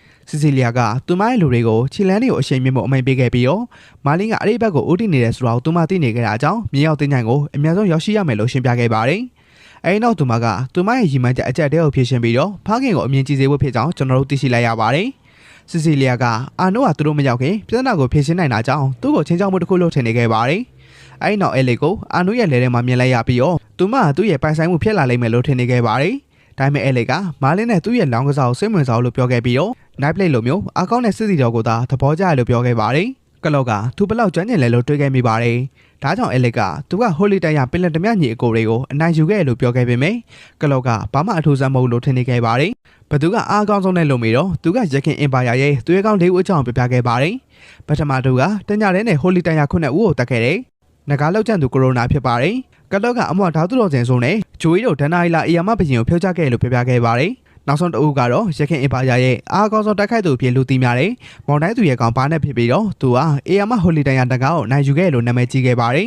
။ကလော့ကတော့သူတို့ဟာအားကောင်းဆုံးလို့ခေါ်ဆိုခံရဖို့ထိုက်တယ်လို့ထင်နေခဲ့ပြီးတော့နိုင်ပလက်ကသူတို့နဲ့နိုင်ရှင်မယ်ဆိုရင်ဘာမှမဟုတ်လို့ထင်နေခဲ့ပါတယ်။ဒါကြောင့်အဲလီကစိတ်ဆိုးသွားခဲ့ပေမဲ့သူတို့လက်ရရုပ်တရက်ရသွားခဲ့ပါတယ်။ကြက်နွားတွေကသူတို့စီကို OT ပြေးဝင်လာခဲ့တာကြောင့်အဲလီကတက်ခိုက်ဖို့ပြင်ဆင်နေခဲ့ပါတယ်။ဒါပေမဲ့ကလော့ကတော့သူတို့အားလုံးကိုချက်ချင်းဖျက်ဆီးပစ်လိုက်ပြီးတော့အာနိုကကြက်နွားတွေကိုမကြောက်လန့်တော့အောင်လုပ်ပေးခဲ့လို့ထင်နေခဲ့ပါတယ်။ဒါပေမဲ့ဒေးယာကမဖြစ်နိုင်ဘူးလို့ရှင်းပြခဲ့ပါတယ်။ဘာလို့လဲဆိုတော့သူတို့ကဘာကုန်မှမကြောက်တာကြောင့်သူတို့ကိုတားဆီးဖို့တခုတည်းသောနေလန်ကတက်ပစ်တာပါလို့ပြောခဲ့ပါတယ်။အဲဒီနောက်မှာတော့ကျွန်တော်တို့မာလင်နဲ့မိန်းကလေးစားသောက်နေတောင်မြင်လိုက်ရပြီးတော့သူ့ကိုအားစရာကောင်းတယ်လို့ထင်နေခဲ့ကြပါတယ်။ဒါပေမဲ့အဲလစ်ကရုတ်တရက်ရောက်လာခဲ့ပြီးတော့မာလင်ကိုမရှင်ကုတ်သာအလေးနဲ့ထားဖို့ပြောခဲ့ပါတယ်။ထိုလူတွေကအဲလစ်ကိုသူ့ရဲ့ရီးစားလို့ထင်နေခဲ့တာကြောင့်ထွက်သွားခဲ့ကြပြီးရဲ့နောက်အလုပ်ကိုကိုယ့်ဘာသာကိုလုပ်ဖို့ပြောခဲ့ကသူတို့နှစ်ယောက်ကလည်းအဖွဲတစ်ဖွဲတည်းမဟုတ်ဆိုတော့သတိပေးခဲ့ပါတယ်။အာနိုကသူ့အဖွဲမှာကလော့ပါဝင်တာကြောင့်ရှုံးမမဟုတ်ဘူးလို့ပြောလိုက်ပေမဲ့မာလင်ကသူ့ဟာရွှေလင်းက9000ဆုလက်ကိုပဲဂီယိုဆိုင်တယ်လို့ပြန်ပြောခဲ့ပါတယ်။အာနိုကအဲလစ်နောက်ဆုံးတော့သူ့ကိုချစ်လာလိမ့်မယ်လို့ထင်နေခဲ့ပေမဲ့သူမထွက်သွားပြီးရဲ့နောက်မှာတော့မာလင်ကိုရခိုင်နိုင်ငံရဲ့ဝင်ကြီးချုပ်ရဲ့ကူဟာဒေါ်ရိုင်းမှာရှိရလို့ပြောခဲ့ပါတယ်။တင်ကြိုက်ဓမြတွေကသူ့ကိုနှုတ်လိုက်တာကြောင့်ထိုလူဟာတေဗီတောက်မော်ဆရာတူဖြစ်ပြီးတော့ပြဿနာတွေကိုဖန်တီးဖို့ဝတ်ထားတဲ့ဝိညာဉ်တွေကိုဆင့်ခေါ်တယ်ဆိုတော့သိလိုက်ရပါတယ်။ အာနိုကသူ့ကိုဖြုတ်ချနိုင်တဲ့ဘသူမဆိုအကြီးကျယ်ဆုံးသူရဲကောင်ဖြစ်လိုက်မယ်လို့ပြောလိုက်ပေမဲ့သူကဝင်ကြီးချုပ်မှာဟိုလီတန်ယာစွာရှိရဆိုတော့သိနေခဲ့တာကြောင့်မာလီမှာအခွင့်အရေးမရှိဘူးလို့ထင်နေခဲ့ပါတယ်ထို့နောက်အဲလီကိုတော်ရဲမှာမြင်လိုက်ရပြီးတော့သူမကလော့မြင်လိုက်ရတာကြောင့်အနောက်ကိုလိုက်တော့ဖို့ဆွမ်းပြတ်ခဲ့ပါတယ်ထို့နောက်မှာတော့ကလော့ရှိမှာပေါ်တဲ့တစ်ခုပွင့်သွားခဲ့ပြီးတော့သူ့တခင်နဲ့စကားစားပြောခဲ့ပါတယ်သူ့တခင်ကသူ့ကိုဘာနဲ့လို့ခေါ်လိုက်တာကြောင့်အဲလီကလော့ဟာရခင်အင်ပါယာရဲ့သူရဲကောင်းတူဖြစ်တယ်ဆိုတော့သဘောပေါက်သွားခဲ့ပါတယ်သူမထွက်သွားဖို့ကြိုးစားခဲ့ပေမဲ့သူမရဲ့အတန်ကိုကြားသွားခဲ့ပါတယ်ဒါကြောင့်အဲလီကဒုက္ခရောက်ပြီဆိုတော့သိလိုက်ရပြီးတော့ကလော့ကသူ့စီကိုချင်းကပ်လာခဲ့ပါတယ်အဲလီကအယံမှုပြီးတော့ရှောက်သွားနေခဲ့ရပါလို့ဟန်ဆောင်ပြီးတော့ကလော့ကိုလည်းတခြားသူတွေနဲ့တောက်ဖို့ပြောခဲ့ပေမဲ့တောက်ဖို့ညှင်းဆန်ခဲ့ပါတယ်အဲလီကလှည့်စားနိုင်ခဲ့တာဝမ်းသာနေခဲ့ပြီးတော့ခိုးနှထောင်နဲ့စွာကိုတုံးခဲ့တာကြောင့်ကလော့နဲ့သူ့တခင်စကားပြောနေတာကိုသူမှကြားနိုင်ခဲ့လို့ထင်နေခဲ့ပါတယ်ကလော့ကတော့သူ့တခင်နဲ့ဆက်ပြောနေခဲ့ပြီးတော့ဝင်းကြီးချုပ်အီယန်ရဲ့ဝင်းကျင်ကိုအနောက်ရှက်ပေးခဲ့တာကြောင့်အန်တက်တွေကအေရီးယားကိုသိမ်းပိုက်လိုက်ပြီလို့ပြောခဲ့ပါတယ်သူ့ရဲ့အစီအစဉ်ကိုဘယ်သူမှမသိအောင်စုံစမ်းသူအဖြစ်ဟန်ဆောင်ထားခဲ့လို့ရှင်းပြခဲ့ပါတယ်သူ့တခင်ကအင်ပါယာမပြတ်စည်းခင်ကအီယန်သူ့ကိုယ်သူလေးအဖြစ်ပြောင်းလဲခဲ့လို့ပြပြခဲ့ပါတယ်အဲဒီနောက်ပိုင်းနှစ်400ကြာသွားပြီဖြစ်ကြောင်းသိလိုက်ရပြီးတော့တခင်ကအီယန်ရဲ့မော်ပညာကိုထူးခြားတယ်လို့ပြောခဲ့ပါတယ်ဒါပေမဲ့ပါနဲ့ကအင်ပါယာကိုပြန်လည်ထူထောင်နိုင်အောင်သူ့ကို queue ဆိုင်ပေးမယ်လို့ကတိပေးခဲ့ပါတယ်အဲလီကကိုအမြန်သွားခဲ့ပြီးတော့သူမတခုလှုပ်ဖို့လိုအပ်တယ်လို့ထင်နေခဲ့ပေမဲ့ကလော့အတွက်ကတော့ရှင်းမြိုင်ဘက်မဟုတ်ဆိုတော့သိနေခဲ့ပါတယ်ဒါကြောင့်သူမကမာလင်ကိုအကူအညီတောင်းဖို့စဉ်းစားခဲ့ပေမဲ့သူ့ကိုအားကိုရင်လောင်ပြောင်ခံရလိမ့်မယ်ဆိုတော့သိနေခဲ့ပါတယ်ဒါကြောင့်သူမတယောက်တည်းအားလုံးကိုလှုပ်ဖို့ဆုံးဖြတ်ခဲ့ပါတယ်နောက်တစ်ခါမှာတော့စီစီလီယာကသူမရဲ့လူရင်းနဲ့အတူဂူကိုချင်းငတ်နေတာကိုတွေ့လိုက်ရပြီးတော့သူမကတခြားဘသူ့ကောင်မှစိတ်ပြက်စီလို့မရတာကြောင့်အနားယူဖို့အချိန်မရှိဘူးလို့ပြောခဲ့ပါတယ်ဘာနဲ့ကသူ့အဝေးကနေချင်းနေခဲ့ပြီးတော့အီယန်ရဲ့ဖေဟီတီကအန်ရရှိရဆိုတော့သိနေခဲ့တာကြောင့်သူတို့ဒုက္ခရောက်ပြီလို့ထင်နေခဲ့ပါတယ်အဲလစ်ကလည်းသူမဖေဟီတီထဲမှာလမ်းပြောင်းနေတယ်ဆိုတော့သဘောပေါက်သွားခဲ့တာကြောင့်ဘာနဲ့ကတ်နေဖို့ဆုံးဖြတ်လိုက်ပါတယ်နောက်တနေ့မှာအာနိုအဲလစ်ကိုရှာဖွေနေတာကိုမြင်လိုက်ရပြီးတော့သူမမာလီနဲ့ညာလုံးမအတူနေခဲ့လာဆိုတာသိချင်နေခဲ့တာကြောင့်မာလီရဲ့တဲကိုစစ်ဆေးခဲ့ပါတယ်မာလီရဲ့ဆောင်ဆွဲပယ်လိုက်ပြီးတော့သူမအဲ့ဒီမှာမရှိလို့ဝမ်းသာနေခဲ့ပါတယ်ဒါပေမဲ့နှုတ်ခတ်လိုက်ရတဲ့မာလီကသူ့ကိုရိုက်ခဲ့ပါတယ်အာနိုကအဲလစ်ကိုရှာမတူဘူးလို့ရှင်းပြခဲ့ပြီးတော့ကလော်လဲပြောင်းနေရလို့ထပ်ပြောခဲ့ပါတယ်ဒါကြောင့်ဟော့ကသူတို့နှုတ်စလုံးညကစကန်ထွက်သွားခဲ့ကြရလို့ဖော်ထုတ်ခဲ့ပါတယ်အာနိုကသူတို့ထွက်ပြေးခဲ့ကြရလို့ထင်ပြီးတော့ငိုကြွေးနေခဲ့ပေမဲ့ဟော့ကသူတို့တော်ရဲကိုသွားခဲ့ကြရလို့ပြောတာကြောင့်သူတို့မရှင်ပြီးမြတ်ဖို့စီစဉ်နေရလို့ယုံကြည်နေခဲ့ပါတယ်အာနိုကဒီစကားကိုကြားတော့ပျော်ရွှင်သွားခဲ့ပေမဲ့မာလီကစေဆိုးသွားခဲ့ပြီးတော့ချက်ချင်းတော်ရဲကိုဥတီသွားဖို့ဆုံးဖြတ်ခဲ့ပါတယ်အာနိုကဒါအဲလစ်ပေါ်ထားတဲ့သူ့ရဲ့အခြေချောင်းလို့ထင်နေခဲ့ပေမဲ့မာလင်ကတော့စူးလက်ငွေတွေကိုပဲလိုချင်တယ်လို့ရှင်းပြခဲ့ပါတယ်ထို့နောက်ဘာနက်ကိုဆောင်းရှောင်းနေတဲ့မိစ္ဆာတွေကိုအနိုင်နေတာကိုမြင်လိုက်ရပြီးတော့အဲလစ်ကသူ့ကိုဆက်လိုက်နေခဲ့ပါတယ်လိုဝက်လန်ကြောင်တစ်ခုကိုဖွင့်လိုက်တော့အီယန်ကိုခေါ်လိုက်ရာသူရှိမှပေါ်လာခဲ့ပြီးတော့အင်ပါယာရဲ့အားကောင်းဆုံးတိုက်ခိုက်သူပြင်ပမိခဲ့ပါတယ်ထို့လူကမင်းသားသူ့ကိုတခြားသူရဲကောင်လဲဦးနဲ့အတူပြန်လည်အသက်သွင်းခဲ့လို့ဖော်ထုတ်ခဲ့ပြီးတော့အီယန်ကိုလည်းအင်ပါယာကိုပြန်လည်ထူထောင်မှုအတွက်ကူညီဖို့ပြောခဲ့ပါတယ်ဒါပေမဲ့လည်းသူကညှင်းဆန်ခဲ့တာကြောင့်ဘာနက်ကသူတို့ရှာနေတဲ့တော့ကိုအင်အားသုံးပြီးယူဖို့ဆုံးဖြတ်ခဲ့ပါတယ်အဲဒီနောက်မှာတော့တိုက်ခိုက်စာပြုခဲ့ကြပြီးတော့ပဝင်းချင်းကအရာအလုံးကိုဖျက်ဆီးပစ်လိုက်တော့အဲလစ်ကထွက်ပေါက်ပိတ်ဆို့နေရကြောင်းသူမဒုက္ခရောက်ပြီဆိုတော့သဘောပေါက်သွားခဲ့ပါတယ်ဒီတော့တင်မာလင်ကသူ့ရဲ့လမ်းကြောင်းပေါ်မိတ်ဆော်တွေကိုအလွယ်တကူဖျက်တောက်နိုင်ခဲ့ပါတယ်ဒါပေမဲ့သူလမ်းပြောင်းနေပြီဆိုတော့သိလိုက်ရတာကြောင့်မရှင်ကိုဘယ်တော့မှပြီးမြောက်နိုင်မှာမဟုတ်ဘူးလို့ထင်နေခဲ့ပါတယ်ဒါပေမဲ့ဘော်တွေကဒန်ချင်းရဲ့အနက်ဆိုင်ဆုံးနေရာမှာအမြဲရှိနေတယ်ဆိုတော့သူသိနေခဲ့ပါတယ်ဒါကြောင့်မြေပြင်ကိုရိုက်ချလိုက်ပြီးတော့နောက်တစ်ဆင့်ကိုရောက်ရှိဖို့လုပ်ခဲ့ပါတယ်ကားနဲ့သူ့ရဲ့လူတွေကမိတ်ဆော်ရင်ဆိုင်ရခက်ခဲနေခဲ့ကြပါတယ်ဒါကြောင့်စီစီလီယာကသူတို့ကိုဖယ်ရှားဖို့သူမရဲ့တန်ရှင်းသောအလင်းကိုအသုံးပြုခဲ့ပါတယ်ဒါပေမဲ့အဆောင်ရှုပ်တွေကရုတ်တရက်ပေါ်လာခဲ့ပြီးတော့သူတို့ကသူရဲ့ကောင်းတွေကိုချက်ချင်းရှင်းထုတ်ပစ်ခဲ့ပါတယ်သူတို့တဲကတူကစီစီလီယာကိုတိုက်ခိုက်ဖို့ဦးတည်လာခဲ့ပါတယ်ဒါမဲ့ကားကသူ့ကိုယ်နဲ့သူမကိုကောက်ွယ်ပေးခဲ့ပြီးတော့ထွက်ပြေးဖို့ပြောခဲ့ပါတယ်ဒါပေမဲ့ကားကိုထားထွက်ပြေးဖို့ညှင်းဆန်ခဲ့ပြီးတော့အဆောင်ရှုပ်တွေနဲ့စတင်တိုက်ခိုက်နေတော့သူမကအလင်းနဲ့ပြန်မကောက်ွယ်မှုကိုဆူတောင်းခဲ့ပါတယ်မာလင်ရုတ်တရက်ပေါ်လာခဲ့ပြီးတော့သူမကတော့မာလင်ဘလို့အပေါ်ကနေဆင်းလာခဲ့လဲဆိုတော့အားအသင့်သွားခဲ့ရပါတယ်ဒါကြောင့်မာလင်ကလမ်းဖြတ်လမ်းကိုသုံးခဲ့လို့ဖော်ထုတ်ခဲ့ပြီးတော့သူမကတော့ကျမ်းမီကိုထိုးပေါက်နိုင်ခဲ့တာမယုံနိုင်ခဲ့ပါဘူးအဲဒီနောက်မှာတော့ကုညီဖို့တောင်းဆိုခဲ့ပေမဲ့သူမရဲ့သူရဲကောင်းတွေကိုဖယ်ရှားဖို့ပြောခဲ့ပါတယ်ဘာလို့လဲဆိုတော့သူတို့ကလမ်းပိတ်ဆို့နေလို့ပဲဖြစ်ပါတယ်စီစီလီယာကသူ့ရဲ့ရီမန်ချက်အကြောင်းပြပြခဲ့ပေမဲ့မာလင်ကဂီယူမဆက်ခဲ့ပါဘူးထို့နောက်အဆောင်ရှောက်တွေကိုအလွယ်တကူရှင်းတော့ပစ်ခဲ့ပြီးတော့သူမရဲ့ဖွဲ့စည်းပျက်စီးသွားပြီဖြစ်တာကြောင့်ဆောင်းရှောက်မှုတွေကိုရှော့ချဖို့ပြောခဲ့ပါတယ်ဒါပေမဲ့စီစီလီယာကကုညီဖို့တောင်းပန်ခဲ့ပြီးမာလင်ကတော့66ထရီလီယံပေးဖို့တောင်းဆိုခဲ့ပါတယ်ဒါပေမဲ့သူမအဲ့လောက်ပတ်စံမရှိဘူးလို့ပြောခဲ့ပြီးတော့သူ့ကိုယ်သူဆုလိုက်ဖြစ်ကန်လန့်ခဲ့ပါတယ်ဒါပေမဲ့မာလင်ကသူမကိုစိတ်ဝင်စားလို့ပြောခဲ့ပြီးတော့အရင်ကန်လန့်ချက်ကသာပိုကောင်းတယ်လို့ပြောခဲ့ပါတယ်ဒါကြောင့်မာလင်ကသူမကိုရွှေတင်းက1000နဲ့ကုညီဖို့ဆောင်ရွက်ခဲ့ပါတယ်မာလင်ကသူမကိုကားနဲ့တူနေရာမှာကတ်ထားခဲ့ပြီးတော့အန်တက်တွေအဲ့ဒီကိုရောက်နိုင်မှာမဟုတ်လို့ပြောခဲ့ပါတယ်အဲဒီနောက်သူကဆုလက်ကိုယူပြီးရနဲ့ပြန်လာမယ်လို့ခရီးပေးခဲ့ပါတယ်နောက်တစ်ခါမှာတော့ဘာနက်စီကိုပြန်သွားခဲ့ကြပြီးတော့အီယန်ကသူ့ရဲ့တင်မင်းရောင်ကြီးနဲ့တက်ခိုက်လိုက်ပေမဲ့အဲ့ဒါတွေကိုရှောက်တိန်နိုင်ခဲ့ပြီးတော့သူ့ရဲ့တမ်ဘတ်စလက်နဲ့ပြန်လာတက်ခိုက်ခဲ့ပါတယ်ဒါပေမဲ့အီယန်ကလက်သီးနဲ့ထိုးထုတ်လိုက်တဲ့အီယန်မဘရင်ကိုဆင့်ခေါ်ခဲ့ပြီးတော့သူကဟိုလီတန်ရပြက်ပတ်အုံးနဲ့တက်ခိုက်နေရတာကြောင့်အခွင့်အရေးမရှိဘူးလို့ပြောခဲ့ပါတယ်မာလင်ရုတ်တက်ပေါ်လာခဲ့ပြီးတော့ အဲလစ်ကသူ့ကိုမြင်တော့ပျော်ရွှင်သွားခဲ့ပါတယ်သူကအီယန်ကိုမရှုံးသေးရကြောင်းနောက်မကျသေးဘူးလို့ပြောခဲ့ပါတယ်ဘာနက်ကတော့ဆူလက်ကိုသူ့ဘာသာသူယူခြင်းလို့ထွက်ပြေးခဲ့လို့ထင်နေခဲ့ပါတယ်အီယန်ကမာလင်ကိုသူ့ရဲ့တင်မင်းယောက်ျားနဲ့တက်ခိုက်လိုက်ပေမဲ့လက်တစ်ဖက်ထဲနဲ့တားဆီးနိုင်ခဲ့ပါတယ်အီယန်ကဒါကိုမယုံနိုင်ပဲနဲ့ဘာနက်ကမာလင်ကသူတို့ထပ်ပို့ပြီးတော့အင်အားကောင်းတဲ့ဆိုတော့သိနေခဲ့ပါတယ်မာလင်တို့နှစ်ယောက်ကအီယန်နဲ့ဂျိုင်းယန်ကင်ကိုဝိုင်းဝန်းတက်ခိုက်ဖို့ဆောင်ပြခဲ့ကြပေမဲ့မာလင်ကသူတို့ရဲ့တက်ခိုက်မှုတွေကိုလက်တကူကောက်ွယ်ခဲ့ပြီးတော့ကလော့ဘာလုံးနေလဲဆိုတော့အောင်းနေခဲ့ပါတယ်အဲလစ်ကမာလင်ကိုကူညီဖို့စဉ်းစားခဲ့ပေမဲ့မာလင်ကအဲလစ်ကမိုင်မဲပြီးတော့အားနေပေမဲ့သူ့ခံကကောက်ကူညီပေးနေတဲ့အကြောင်းမသေးစေချင်လို့ပြောခဲ့ပါတယ်ဒီစကားကိုကြတော့အဲလစ်ကဒေါသထွက်သွားခဲ့တာကြောင့်သူမချက်ချင်းစိတ်ပြောင်းသွားခဲ့ပါတယ်ဒါပေမဲ့မာလင်ကသူ့ရဲ့ထားနဲ့အီယန်နဲ့ဂျိုင်းယန်ကင်ကိုတက်ခိုက်လိုက်ရာသူတို့ချက်ချင်းတည်ဆုံသွားခဲ့ကြပါတယ်မာလင်ကတော့ယူလိုက်တော့ဘာနက်ကပေးရင်2000ပေးမယ်လို့ကတိပေးခဲ့ပါတယ်ဒါပေမဲ့အဲလစ်ကဘာနက်တာကိုရခင်အင်ပါယာကိုပြန်လည်တည်ထောင်ဖို့အသုံးပြုလိုက်မယ်လို့ပြောပြီးတော့သူ့ကိုတားဆီးခဲ့ပါတယ်ဒါကြောင့်ဘာနက်ကသူမသူ့အစီအစဉ်ကိုသိနေပြီဆိုတော့သဘောပေါက်ခဲ့ပြီးတော့တပ်ဖို့ကြိုးစားခဲ့ပါတယ်ဒါပေမဲ့မာလင်ကသူ့ကိုလက်နိုင်ဖြုတ်လိုက်ပြီးတော့သူမရဲ့အိမ်မှာငားနေသေးရကြောင်းတေးခွင့်မပေးနိုင်လို့ပြောခဲ့ပါတယ်ဘာနက်ကမာလင်ကိုအနိုင်ယူရမယ်ဆိုတော့သဘောပေါက်သွားခဲ့တာကြောင့်သူ့ရဲ့တားမြစ်ထားတဲ့နေစနစ်ကိုအသုံးပြုခဲ့ရာခွန်အားစင်စာတိုးသွားခဲ့ပါတယ်ထို့နောက်မှာတော့သူ့ရဲ့တက်ခိုက်မှုတွေနဲ့မာလင်ကိုအနိုင်ယူဖို့အားလုံးကိုအစွမ်းကုန်ထောက်သုံးမယ်လို့ပြောခဲ့ပြီးတော့အစွမ်းကုန်ထောက်သုံးဖို့ထိုက်တဲ့နဲ့ပြိုင်ဘက်ကိုနောက်ဆုံးတော့ရှာတွေ့ခဲ့လို့ပျော်ရွှင်နေလို့ဖော်ထုတ်ခဲ့ပါတယ်။သူကသူ့ကိုယ်သူပုံတူတွေဖန်တီးခဲ့ပြီးတော့စွမ်းအားတွေကိုအသုံးပြုဖို့ပြင်ဆင်နေခဲ့ပေမဲ့မာလင်ကသူ့ကိုချက်ချင်းရှင်းထုတ်ပြလိုက်ပါတယ်။ဘာနက်ကမာလင်ရဲ့ဓာတ်ကိုမတ်မိသွားခဲ့တာကြောင့်ကဘာပေါ်ကအားအကောင်းဆုံးနဲ့ဆိုဖြစ်တဲ့ဆိုတော့သဘောပေါက်သွားခဲ့ပြီးတော့လွင့်ပြသွားခဲ့ရပါတယ်။မာလင်ကအသက်စွမ်းကိုစောက်ယူဖို့မရှိဘူးလို့ပြောခဲ့ပြီးတော့2000ပြဖို့ဆန္ဒရှိခဲ့တာကြောင့်တော့ကအရေးကြီးလို့ထင်နေခဲ့ပါတယ်။အဲလစ်ကသူတို့ဒါကိုနိုင်ငံတော်လွှဲပြောင်းပေးတဲ့နယ်လို့ပြောခဲ့ပေမဲ့မာလင်ကဒါသူတို့ဘန်နာတစ်ခုစီကိုဥတီသွားနိုင်တယ်လို့မှတ်သားခဲ့ပြီးတော့ရိုးသားတဲ့ဘဝနဲ့သူတို့အကျွေးတွေကိုစားနိုင်မှာမဟုတ်လို့ပြောခဲ့ပါတယ်။သူတို့ကကနေအတူထွက်လာခဲ့ကြပေမဲ့မာလင်ကစီစီလီယာကိုမေးသွားခဲ့တာကိုကျွန်တော်တို့မြင်လိုက်ရတာကြောင့်သူမအခွင့်အရေးတောင်းမင်းကိုကျွေးနေခဲ့ပါတယ်။တခြားစွန်စားသူတွေကအန်တက်တွေနဲ့ရင်ဆိုင်နေရတာကိုကျွန်တော်တို့မြင်လိုက်ရပြီးတော့ဟောနဲ့အာနိုတို့ကသူရဲကောင်းအပေါင်းပါတယ်။ဘာလို့သူတို့ကိုထားခဲ့လဲဆိုတော့အောင်းနေခဲ့ကြပါတယ်။သူတို့တေကန်နေရဲ့အချိန်မှာမိတ်ဆာတွေကရုပ်တရက်ပျောက်ကွယ်သွားခဲ့ကြပါတယ်။ဒါကြောင့်အာနိုကအန်တက်မင်းကိုအနိုင်ယူလိုက်ပြီလို့ထင်နေခဲ့ပါတယ်။သူတို့မာလင်ကိုအဲလစ်နဲ့တူမြင်လိုက်ရပြီးတော့သူကဘော့ကိုဘလုံးအနိုင်ယူခဲ့လဲဆိုတော့ကြွားလုံးထုတ်စာပြုခဲ့ပေမဲ့လူတိုင်းကအဲလစ်ကိုပဲချီကျူးနေကြရဲဆိုတာကိုသူသဘောပေါက်သွားခဲ့ပါတယ်လူတွေကသူမဘော့ကိုတယောက်တည်းအနိုင်ယူခဲ့လို့ထင်နေခဲ့တာကြောင့်သူမကမာလင်အလုပ်အားလုံးကိုလုပ်ခဲ့လို့ပြောခဲ့ပေမဲ့တာမန်အဖန်ချာတူသာဖြစ်တာကြောင့်သူတို့မယုံကြည်နိုင်ခဲ့ကြပါဘူးဘယ်လာကဖျက်ကိုသူမရဲ့အစင်ကစားမှာရေးသားနေတာကိုမြင်လိုက်ရပြီးတော့သူမအဲလစ်ကိုဘော့ကိုဘလုံးအနိုင်ယူခဲ့လဲဆိုတော့မေးမြန်းခဲ့ပါတယ်အဲလစ်ကမာလင်ကအဲ့ဒါကိုလုပ်ခဲ့ရပါလို့ရှင်းပြခဲ့ပေမဲ့ဘယ်လာကကလော့ဘော့ကိုတန်ရရစေပြီးမှမာလင်ရုပ်တရက်ရောက်လာပဲလို့ထင်နေခဲ့ပါတယ်မာလင်ကလည်းသူ့ကိုဘယ်သူမှဂုဏ်ပြုမပေးလို့စိတ်ဆိုးနေခဲ့ပါတယ်။ဒါကြောင့်သူမကသူ့ကိုစိတ်သက်သာရစေဖို့ကြိုးစားခဲ့ပြီးတော့မရှင်ရတဲ့ဆုလက်ရဲ့80ရာခိုင်နှုန်းကိုရနိုင်တယ်လို့ပြောခဲ့ပါတယ်။တခြားသူရဲကောင်းတွေနဲ့အတူမင်းသားနဲ့တွေ့နေတဲ့အချိန်မှာဇုံနဲ့ဂျိုရီတို့ကဘာနန်အခေးရတော့ကိုမရခဲ့တဲ့အတွက်အသုံးမဝင်ကြောင်းပြောလိုက်ပါတယ်။ကိုရိုနာကတော့သူတို့ရဲ့ကြာဆုံးသွားတဲ့အပေါ်အဲ့လိုမလုံးသိဘူးလို့ဆိုကဘာနန်ဟာသူတို့ဘောသစ္စာရှိတဲ့သူတို့ဖြစ်ခဲ့ကြောင်းပြောခဲ့ပါတယ်။ဒါပေမဲ့ကျန်တဲ့သူတွေကဘာနဲ့ရဲ့သစ္စာရှိမှုကအလုံးမပြီးမြောက်ခဲ့တဲ့အတွက်အတိတ်ပဲမရှိဘူးလို့ပြန်ပြောတဲ့အခါမှာတော့သူတို့တွေစကားများနေခဲ့ကြပါတယ်။မင်းသားကတော့သူတို့ရဲ့လှုပ်ဝက်ချက်တွေပေါ်သွားပြီဖြစ်တဲ့အတွက်နိုင်ငံတော်ကမတက်ခတ်ခင်မှာဟဲလီဂျင်ကိုဆင့်ခေါ်ပြီးတော့အများဆုံးလှုပ်ရှားဖို့လိုကြောင်းပြောက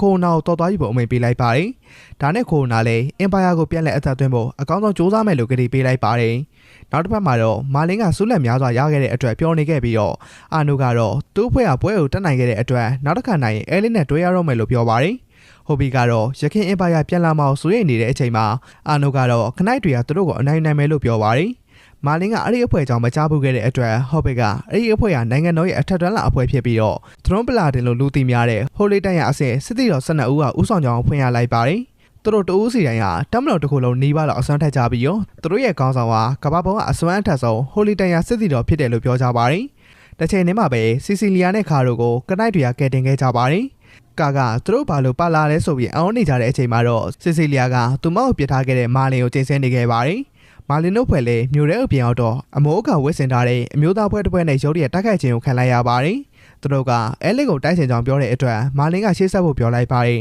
။အဲလစ်ကတိုက်ခိုက်နေချိန်မှာသူတို့ကအင်ပါယာအဟောင်းကဖြစ်မလားဆိုပြီးတော့တွေးနေခဲ့ပါတယ်။အဲလစ်ကရေခဲမော့ပညာကိုသုံးပြီးပြန်တိုက်ခိုက်တဲ့ခါမှာတော့သူတို့ကိုအနိုင်ယူနိုင်ခဲ့ပါတယ်။ဒါပေမဲ့သူမကတအူးကိုဓာတ်နဲ့ထိုးတော့မဲ့အချိန်မှာပဲမော်တိုင်းကတကူကရုပ်ရည်ပိတ်ဆို့လိုက်ပါတယ်။ထိုလူရဲ့အတွင်ပြေကိုဖုံးကွယ်ထားတဲ့အဝတ်တွေလည်းလွန့်ထွက်သွားခဲ့ပြီးတော့အာနိုကသူ့ရဲ့တန်ချက်ကပေါ်ကအမတ်တစိတ်ကိုမြင်တဲ့အခါမှာတော့အောင်းသွားခဲ့ပါတယ်။သူကတော့ဘာနီယခနိုင်တူဖြစ်တဲ့အကြောင်းသိလိုက်ရပါတယ်။သူကသူ့ကိုချက်မှန်းလို့မိတ်ဆက်ပြီးတော့အဲလစ်ကိုစုံစမ်းဖို့လာခဲ့တဲ့အကြောင်းပြောလိုက်ပါတယ်။သူ့ရဲ့စုံစမ်းမှုပြီးဆုံးသွားပြီဖြစ်တဲ့အတွက်ပူပေါင်းဆောင်ရွက်ခဲ့တဲ့အတွက်ကျေးဇူးတင်ကြောင်းပြောလိုက်ပါတယ်။သူကစီရင်ကန်စာကိုချဲကားထားလို့ထင်နေခဲ့ပြီးအဲလစ်ဟာဟိုလီတန်ရပြဲပတ်တဲ့ဦးကိုအနိုင်ယူနိုင်လောက်အားနဲ့လွတ်နယ်လို့မှတ်ချက်ပြုလိုက်ပါတယ်။ ဒါကြောင့်သူရဲကောင်းလေးကဘာမှမထူးခြားတဲ့သူတွေမဟုတ်တဲ့အတွက်သူတို့ပလာတင်တွေကသူတို့ကို queue ဆိုင်ဖို့မလိုလို့ပြောပါတယ်။ဒါပေမဲ့ရုတ်တရက်သူရဲ့ level မှာတစုံတစ်ယောက်ကချစ်သွားသလိုခံစားလိုက်ရပြီးသူ့ရဲ့နောက်မှာဘယ်သူမှမတွေ့ရတဲ့အတွက်ထင်အောင်ထင်မှားဖြစ်တာလို့ယူဆလိုက်ပါတယ်။မာလင်းနဲ့အဲလစ်တို့လည်းခိုင်းကိုပြင်ရောက်တော့လူကအဲလစ်ကိုသူမရဲ့ဆူလက်ဆောင်ပေးလိုက်ပါတယ်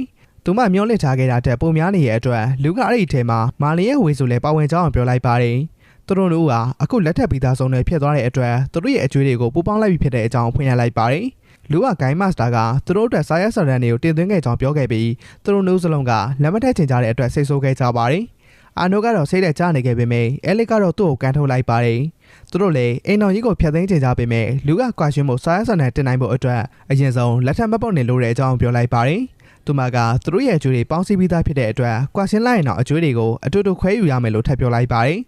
ဒါကြောင့်မာလင်ကသူ့ရဲ့အကျွေးထဲမှာတန်းနဲ့ချီပြီးပေါင်းထည့်လိုက်ကြောင်းသိလိုက်ရပြီးအဲလစ်ကသူ့ဘောက်ဖျက်ဆီးခဲ့တဲ့အတွက်ဒါမျိုးခံစားရတာထိုက်တက်တယ်လို့ပြောရင်းနဲ့ရည်နေခဲ့ပါတယ်။သူတို့ကအတူတူထိုင်နေခဲ့ကြပေမဲ့ဘသူကကတင်းပမာအေးရမလဲဆိုပြီးတော့ရန်ဖြစ်နေခဲ့ကြပြန်ပါတယ်။နောက်ဆုံးမှာတော့အိမ်လုံးတွေကိုအလဲကျလုပ်ဖို့သဘောတူလိုက်ကြပါတယ်။အဲလစ်ကဒီနေ့မာလင်အိမ်လုံးလုံးရမယ်လို့ပြောခဲ့ပေမဲ့သူကအိပ်ပျော်သွားခဲ့ပါတယ်။ဒါနဲ့အဲလစ်ကသူ့ကိုတာဝန်နေပြန်တတိပေးတဲ့အခါသူကဂီယူမဆိုင်တဲ့အတွက်အဲလစ်ဟာမာလင်ကအသုံးဝင်ကြောင်းသိလိုက်ရပါတယ်။နောက်တစ်နေ့မှာအဲလစ်ကလူကိုမာလင်နဲ့တူတူနေရတာမခံစားနိုင်ကြောင်းပြောပါတယ်။အိမ်လုံးအားလုံးကိုသူမတယောက်တည်းလုပ်ခဲ့ရတယ်လို့ပြောလိုက်ပါတယ်။ဒါကြောင့်ပဲအများဆုံးကွာရှင်းကျင်ကြောင်းပြောပြီးမာလင်ကလည်းအကျွေးတွေဆက်ပြီးထွက်သွားမယ်လို့ပြောတဲ့အတွက်အကျွေးတွေအများဆုံးဆက်နိုင်မယ့်နီလန်ကိုလူကိုမေးလိုက်ပါတယ်။လူက Ascent Quest တွေအကြောင်းပြပြခဲ့ပြီးဒါတွေပြီးမြောက်လုပ်ရင်တန်းနဲ့ချီပြီးတော့ရနိုင်ကြောင်းပြောလိုက်ပါတယ်။ဟောဘက်ကတော့အဲ့ဒီ quest တွေကအင်မတန်ရှားပါကြောင်းနဲ့နောက်ဆုံးတစ်ချိန်ကခရာကန်ကိုအနိုင်ယူဖို့စွန်စားသူတွေအတူတူလုပ်ခဲ့ရကြောင်းပြောပါတယ်။မာလင်ကတော့ငွေသားပေါင်းများစွာရဖို့လဲကူတဲ့နီလန်လို့ထင်တဲ့အတွက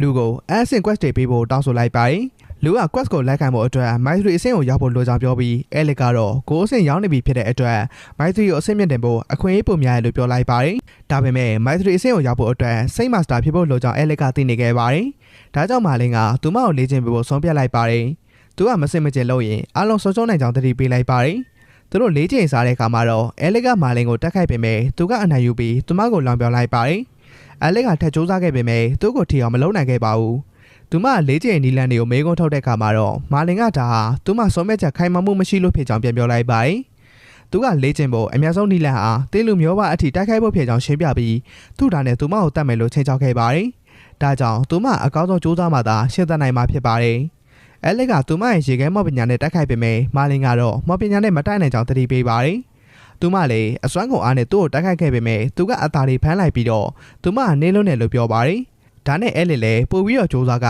ရေခဲကျွန်းနေနဲ့သူ့ကိုဝိုင်းလိုက်ပြီးတော့အရှင်အိမ်ပြင်းနဲ့တိုက်ခိုက်ပါတော့တယ်။ထို့နောက်မာလင်ကသူမကိုဗော်ဒန်နဲ့တိုက်ခိုက်လိုက်တဲ့အခါမှာတော့အဲလစ်ကမော့ပညာအစွမ်းကုန်နဲ့ခုခံကောက်ွယ်ပြီးတော့အသက်ရှင်နိုင်ခဲ့ပါတယ်။ဒါပေမဲ့လည်းသူမကမော်ပတ်နဲ့နေပြီးတော့မြေပြင်ပေါ်ကိုလဲကျသွားခဲ့ပါတယ်။ထို့ကမာလင်ကသူ့လက်မှာတရားရသွားကြောင်းတတိထားမိပြီးအဲလီယက်တာကသူ့ကိုဘယ်လိုများထိကန်အောင်လုံးနိုင်ခဲ့လဲဆိုပြီးတော့အံ့ဩနေခဲ့ပါတယ်။တစ်ဖက်မှာဟောဘက်ကတော့သူ့ကိုလာကြတဲ့အမျိုးသမီးတို့အကြောင်းလန့်အောင်ပြောလိုက်ပါတယ်။ဒါနဲ့သူတို့လည်းလေးကျင်းနေရာထွက်ခွာသွားခဲ့ကြပြီ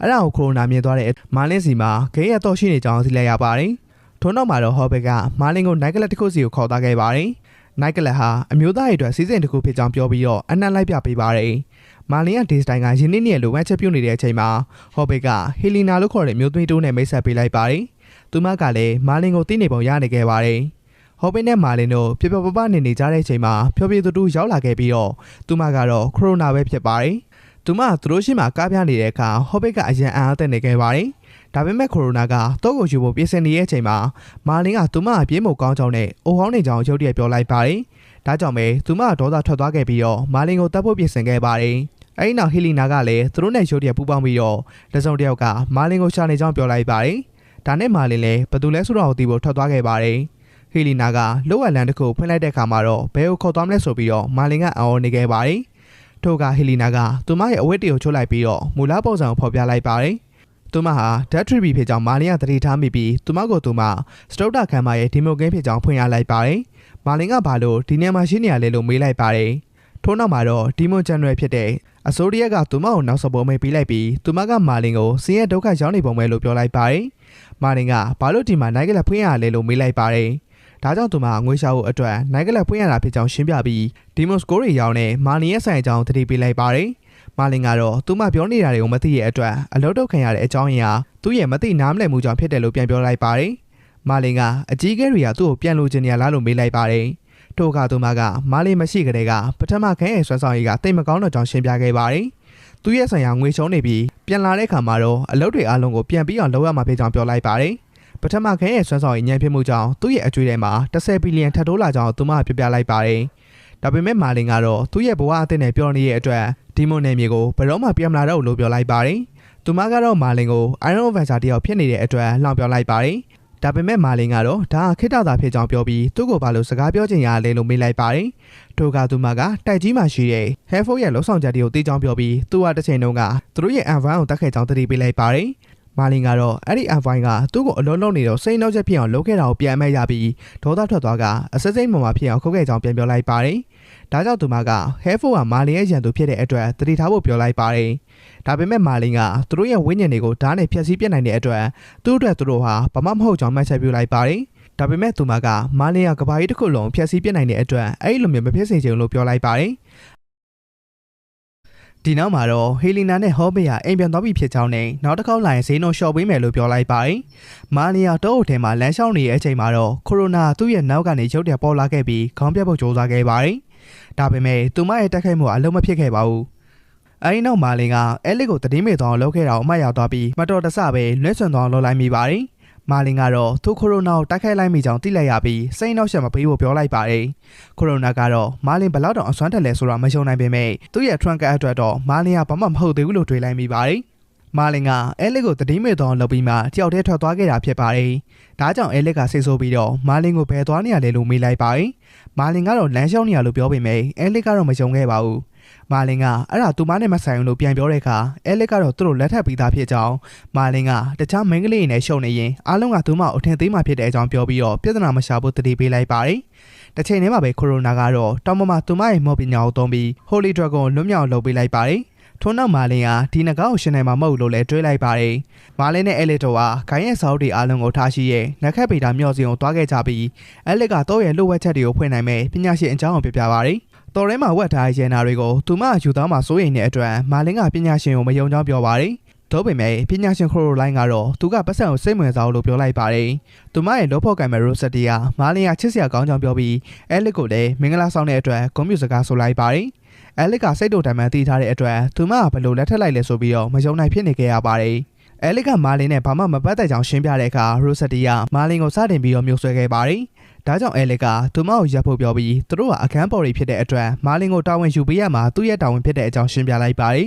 ။ခရိုရိုင်းကတော့ကိုကြည့်လိုက်တဲ့အခါမှာတော့ရှေးရောက်ပစ္စည်းဖြစ်ပြီး iPad ကနေထွက်တဲ့စွမ်းရည်နေရှိကြောင်းပြပြလိုက်ပါတယ်။သူမ iPad ကလှုပ်ဝက်ဆန်းကျတဲ့စွမ်းရည်အကြောင်းမာလင်ဘာသိလဲဆိုတာကိုမေးလိုက်ပါတယ်။မာလင်ကအဲ့ဒီစွမ်းရည်နဲ့တွေ့ဘူးကြောင်းရှင်းပြပြီးတော့ရဲနောက်ရှာဖို့အတွက်တော့ကိုသုံးနိုင်လားလို့မေးလိုက်ပါတယ်။ဒါပေမဲ့ခရိုရိုင်းကတော့တော့ကိုလေးလာဖို့အချိန်လိုတဲ့အကြောင်းရှင်းပြလိုက်တဲ့အတွက်အဲလစ်ကလည်းသဘောတူပြီးမာလင်ကိုဆွဲခေါ်သွားခဲ့ပါတယ်။မာလင်နဲ့ကိုရိုရိုင်းဟာသူတို့ရဲ့ရဲနာတွေကိုကျူသွားမယ်လို့ထင်နေခဲ့ပေမဲ့အဲလစ်ကတော့သူမကိုယုံကြည်နိုင်ကြောင်းနဲ့ရိုဆက်တီကလည်းရဲနာခိုးကျင်တဲ့သူတွေကိုကင်တွယ်ဖြေရှင်းပေးမှဖြစ်တဲ့အကြောင်းယုံကြည်မှုရှိနေခဲ့ပါတယ်။ကိုရိုရိုင်းကတော့တော့မှမကောင်းတဲ့ဥရာတွေရှိနေတဲ့အတွက်တစုံတရာဆိုးရွားတဲ့အရာကိုဖွင့်ပေးလိုက်မယ်လို့ယုံကြည်နေခဲ့ပါတယ်။ထို့နောက်မာလင်ဟာလီလက်စီကိုစာတစောင်ရေးပြီးတော့သူဟာအောင်မြင်တဲ့စွန်စားသူတစ်ယောက်ဖြစ်လာကြောင်းပြောပြခဲ့ပါတယ်။ဒါပေမဲ့သူ့ရဲ့အချိန်စာကြောင့်ကြောက်မဖယ်ကောင်းတဲ့နာကျင်မှုကိုရုတ်တရက်ခံစားလိုက်ရပါတယ်။ဒါကြောင့်သူဟာခိုင်းကိုသွားပြီးရှိရဲ့ quest တွေကိုကြည့်လိုက်တဲ့အခါအားလုံးကပြေးမှုကောင်းတဲ့ကြောင်းသိလိုက်ရပါတယ်။အဲလစ်ကိုသူက Holy တန်ရပြန်မတ်တွေကိုအနိုင်ယူခြင်းကြောင်းပြောလိုက်တဲ့အခါသူတို့စကားများခဲ့ကြပြန်ပါတယ်။ထို့အချိန်မှာပဲလူက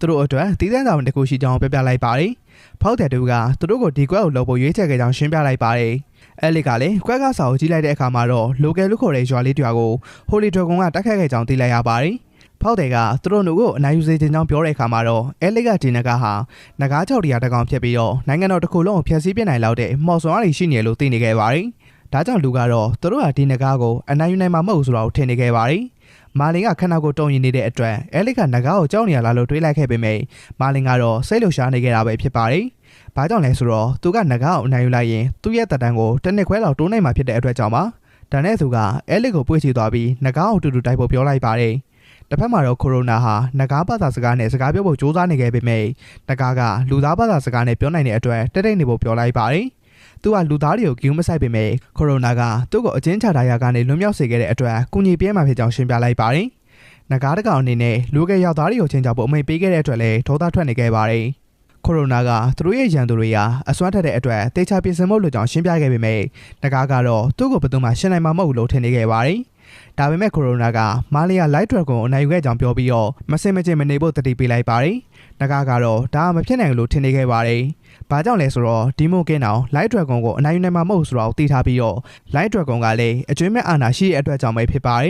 ်ဒါကြောင့်သူမကဒါကသူမကြားဘူးတဲ့ကောလာဟလာတစ်ခုပဲဖြစ်ကြောင်းပြောလိုက်ပေမဲ့နဂါကတော့မာလီကိုတွေ့ကျင်နေခဲ့ပါတယ်ကိုရိုနာကတော့သူ့ရဲ့ထောင်ချောင်းအစင်းသိဖြစ်နေပြီလို့ပြောပြီးကောင်မလေးတယောက်လိုဟန်ဆောင်လိုက်ပါတယ်သူမကမာလင်ကိုတောင်ပေါ်ဆွဲဆောင်မှုအတွက်ရွာကိုသွားမယ်လို့ရှင်းပြလိုက်ပါတယ်။မာလင်နဲ့အဲလစ်တို့လည်းရွာကိုသွားတဲ့အခါမှာတော့စောင်းရသည်ဖြစ်တဲ့အတွက်အဲလစ်ကအေးခဲနေခဲ့ပေမဲ့မာလင်ကတော့ဘာမှမဖြစ်ခဲ့ပါဘူး။သူကဖြည်းဖြည်းသွားနေရင်အခွင့်လွဲသွားလိမ့်မယ်လို့လည်းပြောလိုက်ပါတယ်။ရွာကိုရောက်တဲ့အခါအဲလစ်ကဘာလို့ပို့ပြီးအေးနေရလဲလို့မေးလိုက်တဲ့အတွက်နဂါရဲ့အေယာမရေခဲတောင်ကြောင့်ဖြစ်ကြောင်းမာလင်ကရှင်းပြလိုက်ပါတယ်။အဲ့ဒီနဂါဟာအဲ့ဒီရေခဲတောင်ရဲ့အနောက်မှာရှိနေကြောင်းသိလိုက်ရပေမဲ့တောင်ထဲတစ်ခုလုံးရေခဲအဖြစ်မပြောင်းလဲနိုင်တဲ့အတွက်အားနဲ့နေမှာပဲလို့တွေးလိုက်ပါတယ်။ထို့အခါကိုရိုနာကသူတို့နာကိုချင်းကပ်လာခဲ့ပြီးတော့သူ့ကိုယ်သူအကြီးကဲရဲ့သမီးအန်နီလို့မိတ်ဆက်လိုက်ပါတယ်။အဲလစ်ကသူမဖောက်တဲ့ဖေးကြောင့်သိလိုက်ရပြီးမာလင်ကတော့ဘာလို့အသက်ကြီးတဲ့အမျိုးသမီးတယောက်လိုပုံဖော်နေလဲဆိုပြီးတွေးလိုက်တဲ့အတွက်သူမဆိုရင်နေခဲ့ပါတယ်။ဒါပေမဲ့အဲလစ်ကတော့သူမဘောကောင်းမွန်ဆက်ဆံမှုပြောလိုက်ပါတယ်။သူမနဂါဟာရွာကိုတိုက်ခတ်ခဲ့ပြီးတော့သူ့ကိုကျွေးမွေးဖို့အတွက်မင်္ဂလိငယ်တွေကိုပူဇော်ခိုင်းခဲ့ကြောင်းပြပြခဲ့ပါတယ်။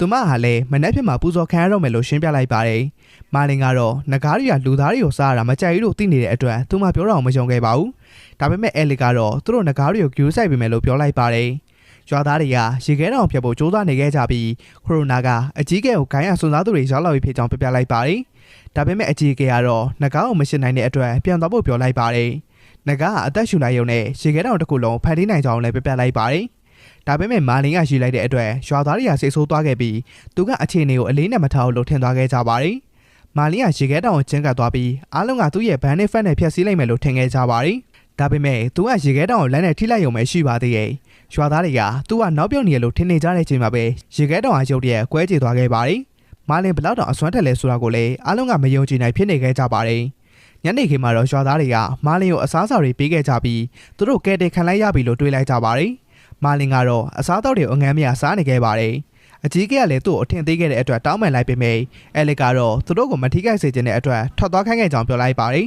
။သူကစုငွေဘယ်လောက်ပေးရမလဲဆိုတာမသိကြောင်းပြောတဲ့အခါအဲလစ်ကတော့အန်ဒီကတာဝန်ကိုပေးခဲ့ကြောင်းပြောလိုက်ပါတယ်။ဒါပေမဲ့မာလင်ကတော့အန်ဒီယာစားတော့ဘလို့ရေးရမယ်မသိကြောင်းရှင်းပြလိုက်ပါတယ်။ထို့နောက်အန်ဒီယာအဲလစ်နဲ့မာလင်တို့ကိုရေပူစမ်းကိုဖိတ်ခေါ်ခဲ့ပါတယ်။သူတို့တို့ရေချိုးနေကြတဲ့အချိန်မှာအန်ဒီကတော့သူတို့ရဲ့ပစ္စည်းတွေကိုလိုက်ရှာနေခဲ့ပါတယ်။တောင်းအောင်မတွေ့တဲ့အခါမှာတော့သူမပလန်ပြီးအတွက်ပြင်ဆင်ခဲ့ပါတယ်။မာလင်ကအဲလစ်ကိုချင်းကပ်သွားတဲ့အခါမှာတော့အဲလစ်ကသူမရဲ့ခန္ဓာကိုယ်ကြည့်ကျင်တယ်လို့ထင်ပြီးတော့နောက်ဆုံးနေဖို့ပြောလိုက်ပါတယ်။ဒါပေမဲ့မာလင်ကတော့စိတ်မဝင်စားကြောင်းရှင်းပြပြီးနဂါရဲ့နှလုံးသားကိုတွေးနိုင်ကြောင်းအဲလစ်ကအစင်းတက်နိုင်မှာဖြစ်ကြောင်းနဲ့ဒါကိုစားလိုက်ရင်နဂါရဲ့စွမ်းအားတွေကိုရရှိမှာဖြစ်တဲ့အကြောင်းပြပြလိုက်ပါတယ်။ဒါကအလွန်ရှားပါတဲ့ရင်နာဖြစ်တဲ့အတွက်ဘာလို့အဲလစ်ကိုပေးရလဲဆိုပြီးတော့သူမအံ့ဩနေခဲ့ပါတယ်။မာလင်ကသူ့ကိုကြိုက်နေလို့တွေးလိုက်ပေမဲ့တကယ်မှာတော့အဲလစ်အစင်းတက်သွားမှသာအဆင့်တာဝန်တွေကိုလက်ခံနိုင်မှာဖြစ်ကြောင်းရှင်းပြလိုက်ပါတယ်။အဲလစ်ကတော့သူမရဲ့နှလုံးသားဟာနိုင်ပလိတ်တက်ပဲဖြစ်တဲ့အတွက်သူ့ကိုမချစ်မိဖို့ပြောလိုက်ပါတယ်။ထို့အခါမာလင်ကနိုင်ပလိတ်ဆိုတာသူ့ပဲဖြစ်ကြောင်းပြောလိုက်ပေမဲ့အဲလစ်ကတော့သူ့ကိုထိုးချပြီးတော့သူမရဲ့အိုင်တော်ကိုမစော်ကားဖို့ပြောလိုက်ပါတယ်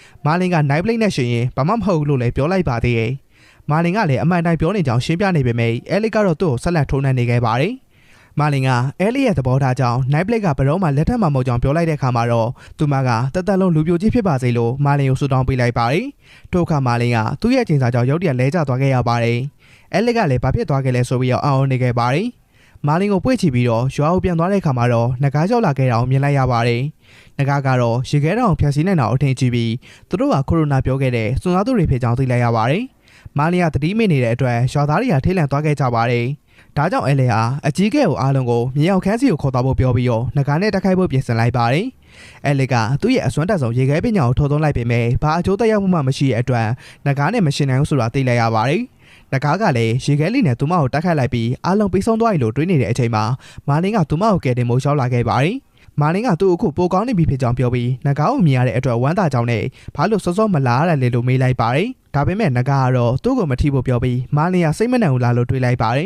။မာလင်က Holy Dragon ကိုတော့မကြောက်တဲ့အတွက်ကြောင့်ပဲဖြစ်ပါတယ်။မာလင်ကသူ့ရဲ့ဓာတ်ကိုသုံးဖို့ပြင်ဆင်နေပေမဲ့အဲလစ်ကတော့မာလင်ကရွာကိုဖျက်ဆီးပစ်နိုင်တယ်လို့ပြောပြီးတားလိုက်ပါတယ်။မာလင်ကတော့ဒီနေရာနေထွက်သွားဖို့လိုအပ်ကြောင်းသိလိုက်ရပါတယ်။သူကနဂါနဲ့တူဆော်ဖို့ကြိုးစားတဲ့အခါနဂါကတော့ဒေါသထွက်သွားပြီးသူကခွေးမော်ကြောင်ပြောလိုက်ပါတယ်။ သူကမာလင်ကိုကြိတ်ချေဖို့စူးစမ်းခဲ့ပေမဲ့မာလင်ကတော့သူ့ရဲ့တက်ခိုက်မှုကိုရပ်တန့်လိုက်ပြီးနဂါနဲ့တူခုံထွက်သွားခဲ့ပါတယ်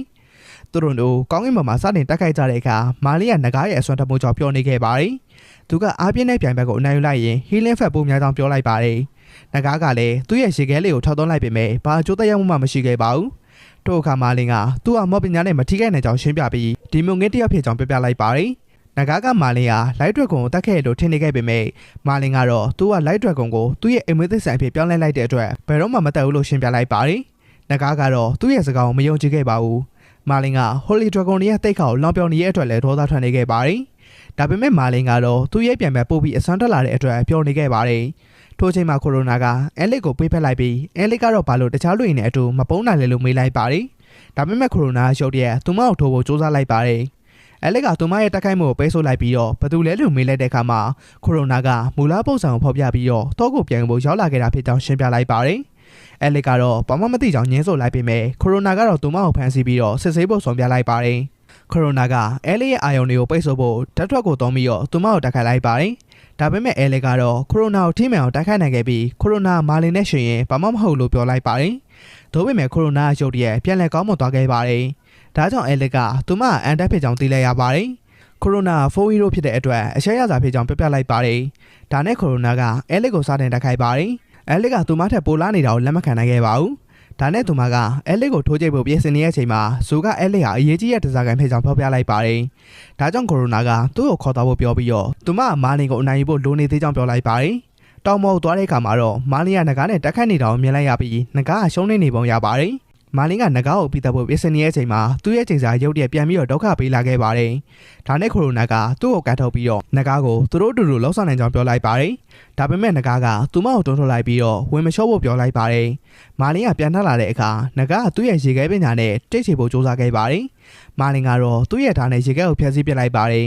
။မာလင်ရဲ့တိုက်ခိုက်မှုကနဂါကိုလည်းထိမှန်သွားခဲ့ပါတယ်။မာလင်ဘလောက်တောင်အစွမ်းတက်လဲဆိုတာကိုနဂါကမယုံနိုင်ဖြစ်နေခဲ့ရပြီးတော့မြေပြင်ပေါ်လဲကျသွားခဲ့ရပါတယ်။မာလင်ကလည်းနဂါရဲ့တက်တံကိုသူ့ထုတ်ယူနိုင်ခဲ့ကြောင်းမှတ်ချက်ပြုလိုက်ပါတယ်။ဒါကြောင့်သူ့ရဲ့ချိန်စာ6လလောက်အထိအနောက်ရှက်ပြီးတော့မှမဟုတ်တော့ပါဘူး။ဒါပေမဲ့ကိုရိုနာရုတ်တရက်နဂါရဲ့ကိုယူလိုက်ပြီးတော့ဆက်လိုက်တဲ့အတွက်နဂါရဲ့စွမ်းအားတွေကိုစော့ယူနိုင်ခဲ့ပါတယ်။သူမရဲ့ခန္ဓာကိုယ်လည်းပြောင်းလဲသွားခဲ့ပြီးတော့ကမ္ဘာပေါ်မှာအစွမ်းနဲ့ဆုံးပုံကိုဖြစ်လာခဲ့ပြီးလို့တွေးလိုက်ပါတယ်။ကိုရိုနာမာလင်ကိုအဆက်ခွဲခဲ့တဲ့အတွက်ဒေါက်ကပေးမယ်လို့ပြောလိုက်ပါတယ်။မာလင်ကတော့ Forex Dragon ကိုသူတစ်ချက်တည်းနဲ့နိုင်ယူခဲ့ကြောင်းပြန်ပြောပြီးတော့ကိုရိုနာကလည်းအဲ့နဂါရဲ့စွမ်းအားတွေကိုပဲစော့ယူထားတာဖြစ်တဲ့အတွက်သူ့ထပ်ပို့ပြီးဘယ်ရာကအစွမ်းထက်စီရလဲဆိုပြီးမေးလိုက်ပါတယ်။ကိုရိုနာကတော့သူမရဲ့ Holy Tire Knee Snake တွေကနဂါရဲ့စွမ်းအားတွေနဲ့ပေါင်းဆက်သွားတဲ့အတွက်နဂါကိုကျော်လွန်သွားပြီလို့ရှင်းပြလိုက်ပါတယ်။သူမကမာလင်ကိုတိုက်ခတ်လိုက်ပေမဲ့မာလင်ကတော့အလွယ်တကူခုခံကာကွယ်နိုင်ခဲ့ပါတယ်။ထို့နောက်မှာတော့မာလင်ကိုချုံနှောင်ဖို့စွမ်းရည်ကိုသုံးလိုက်ပေမဲ့မာလင်ကအလွယ်တကူပဲရုံထွက်နိုင်ခဲ့ပြီးဝေးရကိုပြစ်လိုက်ပါတယ်။အဲဒီနောက်မှာတော့သူမကသူနဲ့ရှင်ရင်ဘာမှမဟုတ်တဲ့အကြောင်းလည်းပြောလိုက်ပါတယ်။ကိုရိုနာကဒီစကားကိုကြားတဲ့အခါမှာတော့ဒေါသထွက်သွားခဲ့ပြီးမာလင်ကနဂါရဲ့အဆုံးစွန်တိုက်ခိုက်မှုမမြင်ရသေးတဲ့အတွက်ပေါ့ပေါ့ဆဆမနေဖို့ပြောလိုက်ပါတယ်။သူမကနဂါဘာသာစကားနဲ့ရွတ်ဆိုပြီးတော့အဆုံးစွန်တိုက်ခိုက်မှုထုတ်သုံးလိုက်ပါတယ်။ပဝင်းကျအားလုံးရေခဲတုံးနေဖြစ်သွားခဲ့ပေမဲ့မာလင်ကအေးခဲမသွားခဲ့ပါဘူး။မာလင်ကတော့အေးဆက်လုံးတဲ့အတွက်အေးမီတော့မယ်လို့လောင်ပြောင်းလိုက်ပါတယ်။ဒါကြောင့်ပဲကိုရိုနာစိတ်ပြတ်သွားခဲ့ရပါတယ်။မာလင်ကသူမအတွက်ချိန်မရှိကြောင်းပြောလိုက်တဲ့အခါကိုရိုနာကသူ့နောက်ကိုကြည့်ဖို့ပြောလိုက်ပါတယ်။ကြည့်လိုက်တဲ့အခါမှာတော့ရွာတစ်ခုလုံးအေးခဲနေခဲ့တာကိုတွေ့လိုက်ရပါတယ်။အဲလင်းနဲ့ရွာသားတွေကတည်ဆုံသွားပြီလို့သူမထင်နေခဲ့ပေမဲ့မာလင်ကတော့သူ့ရဲ့အခန်းပေါ်တက်ခဲ့တဲ့အတွက်ဒေါသထွက်သွားခဲ့ပါတယ်။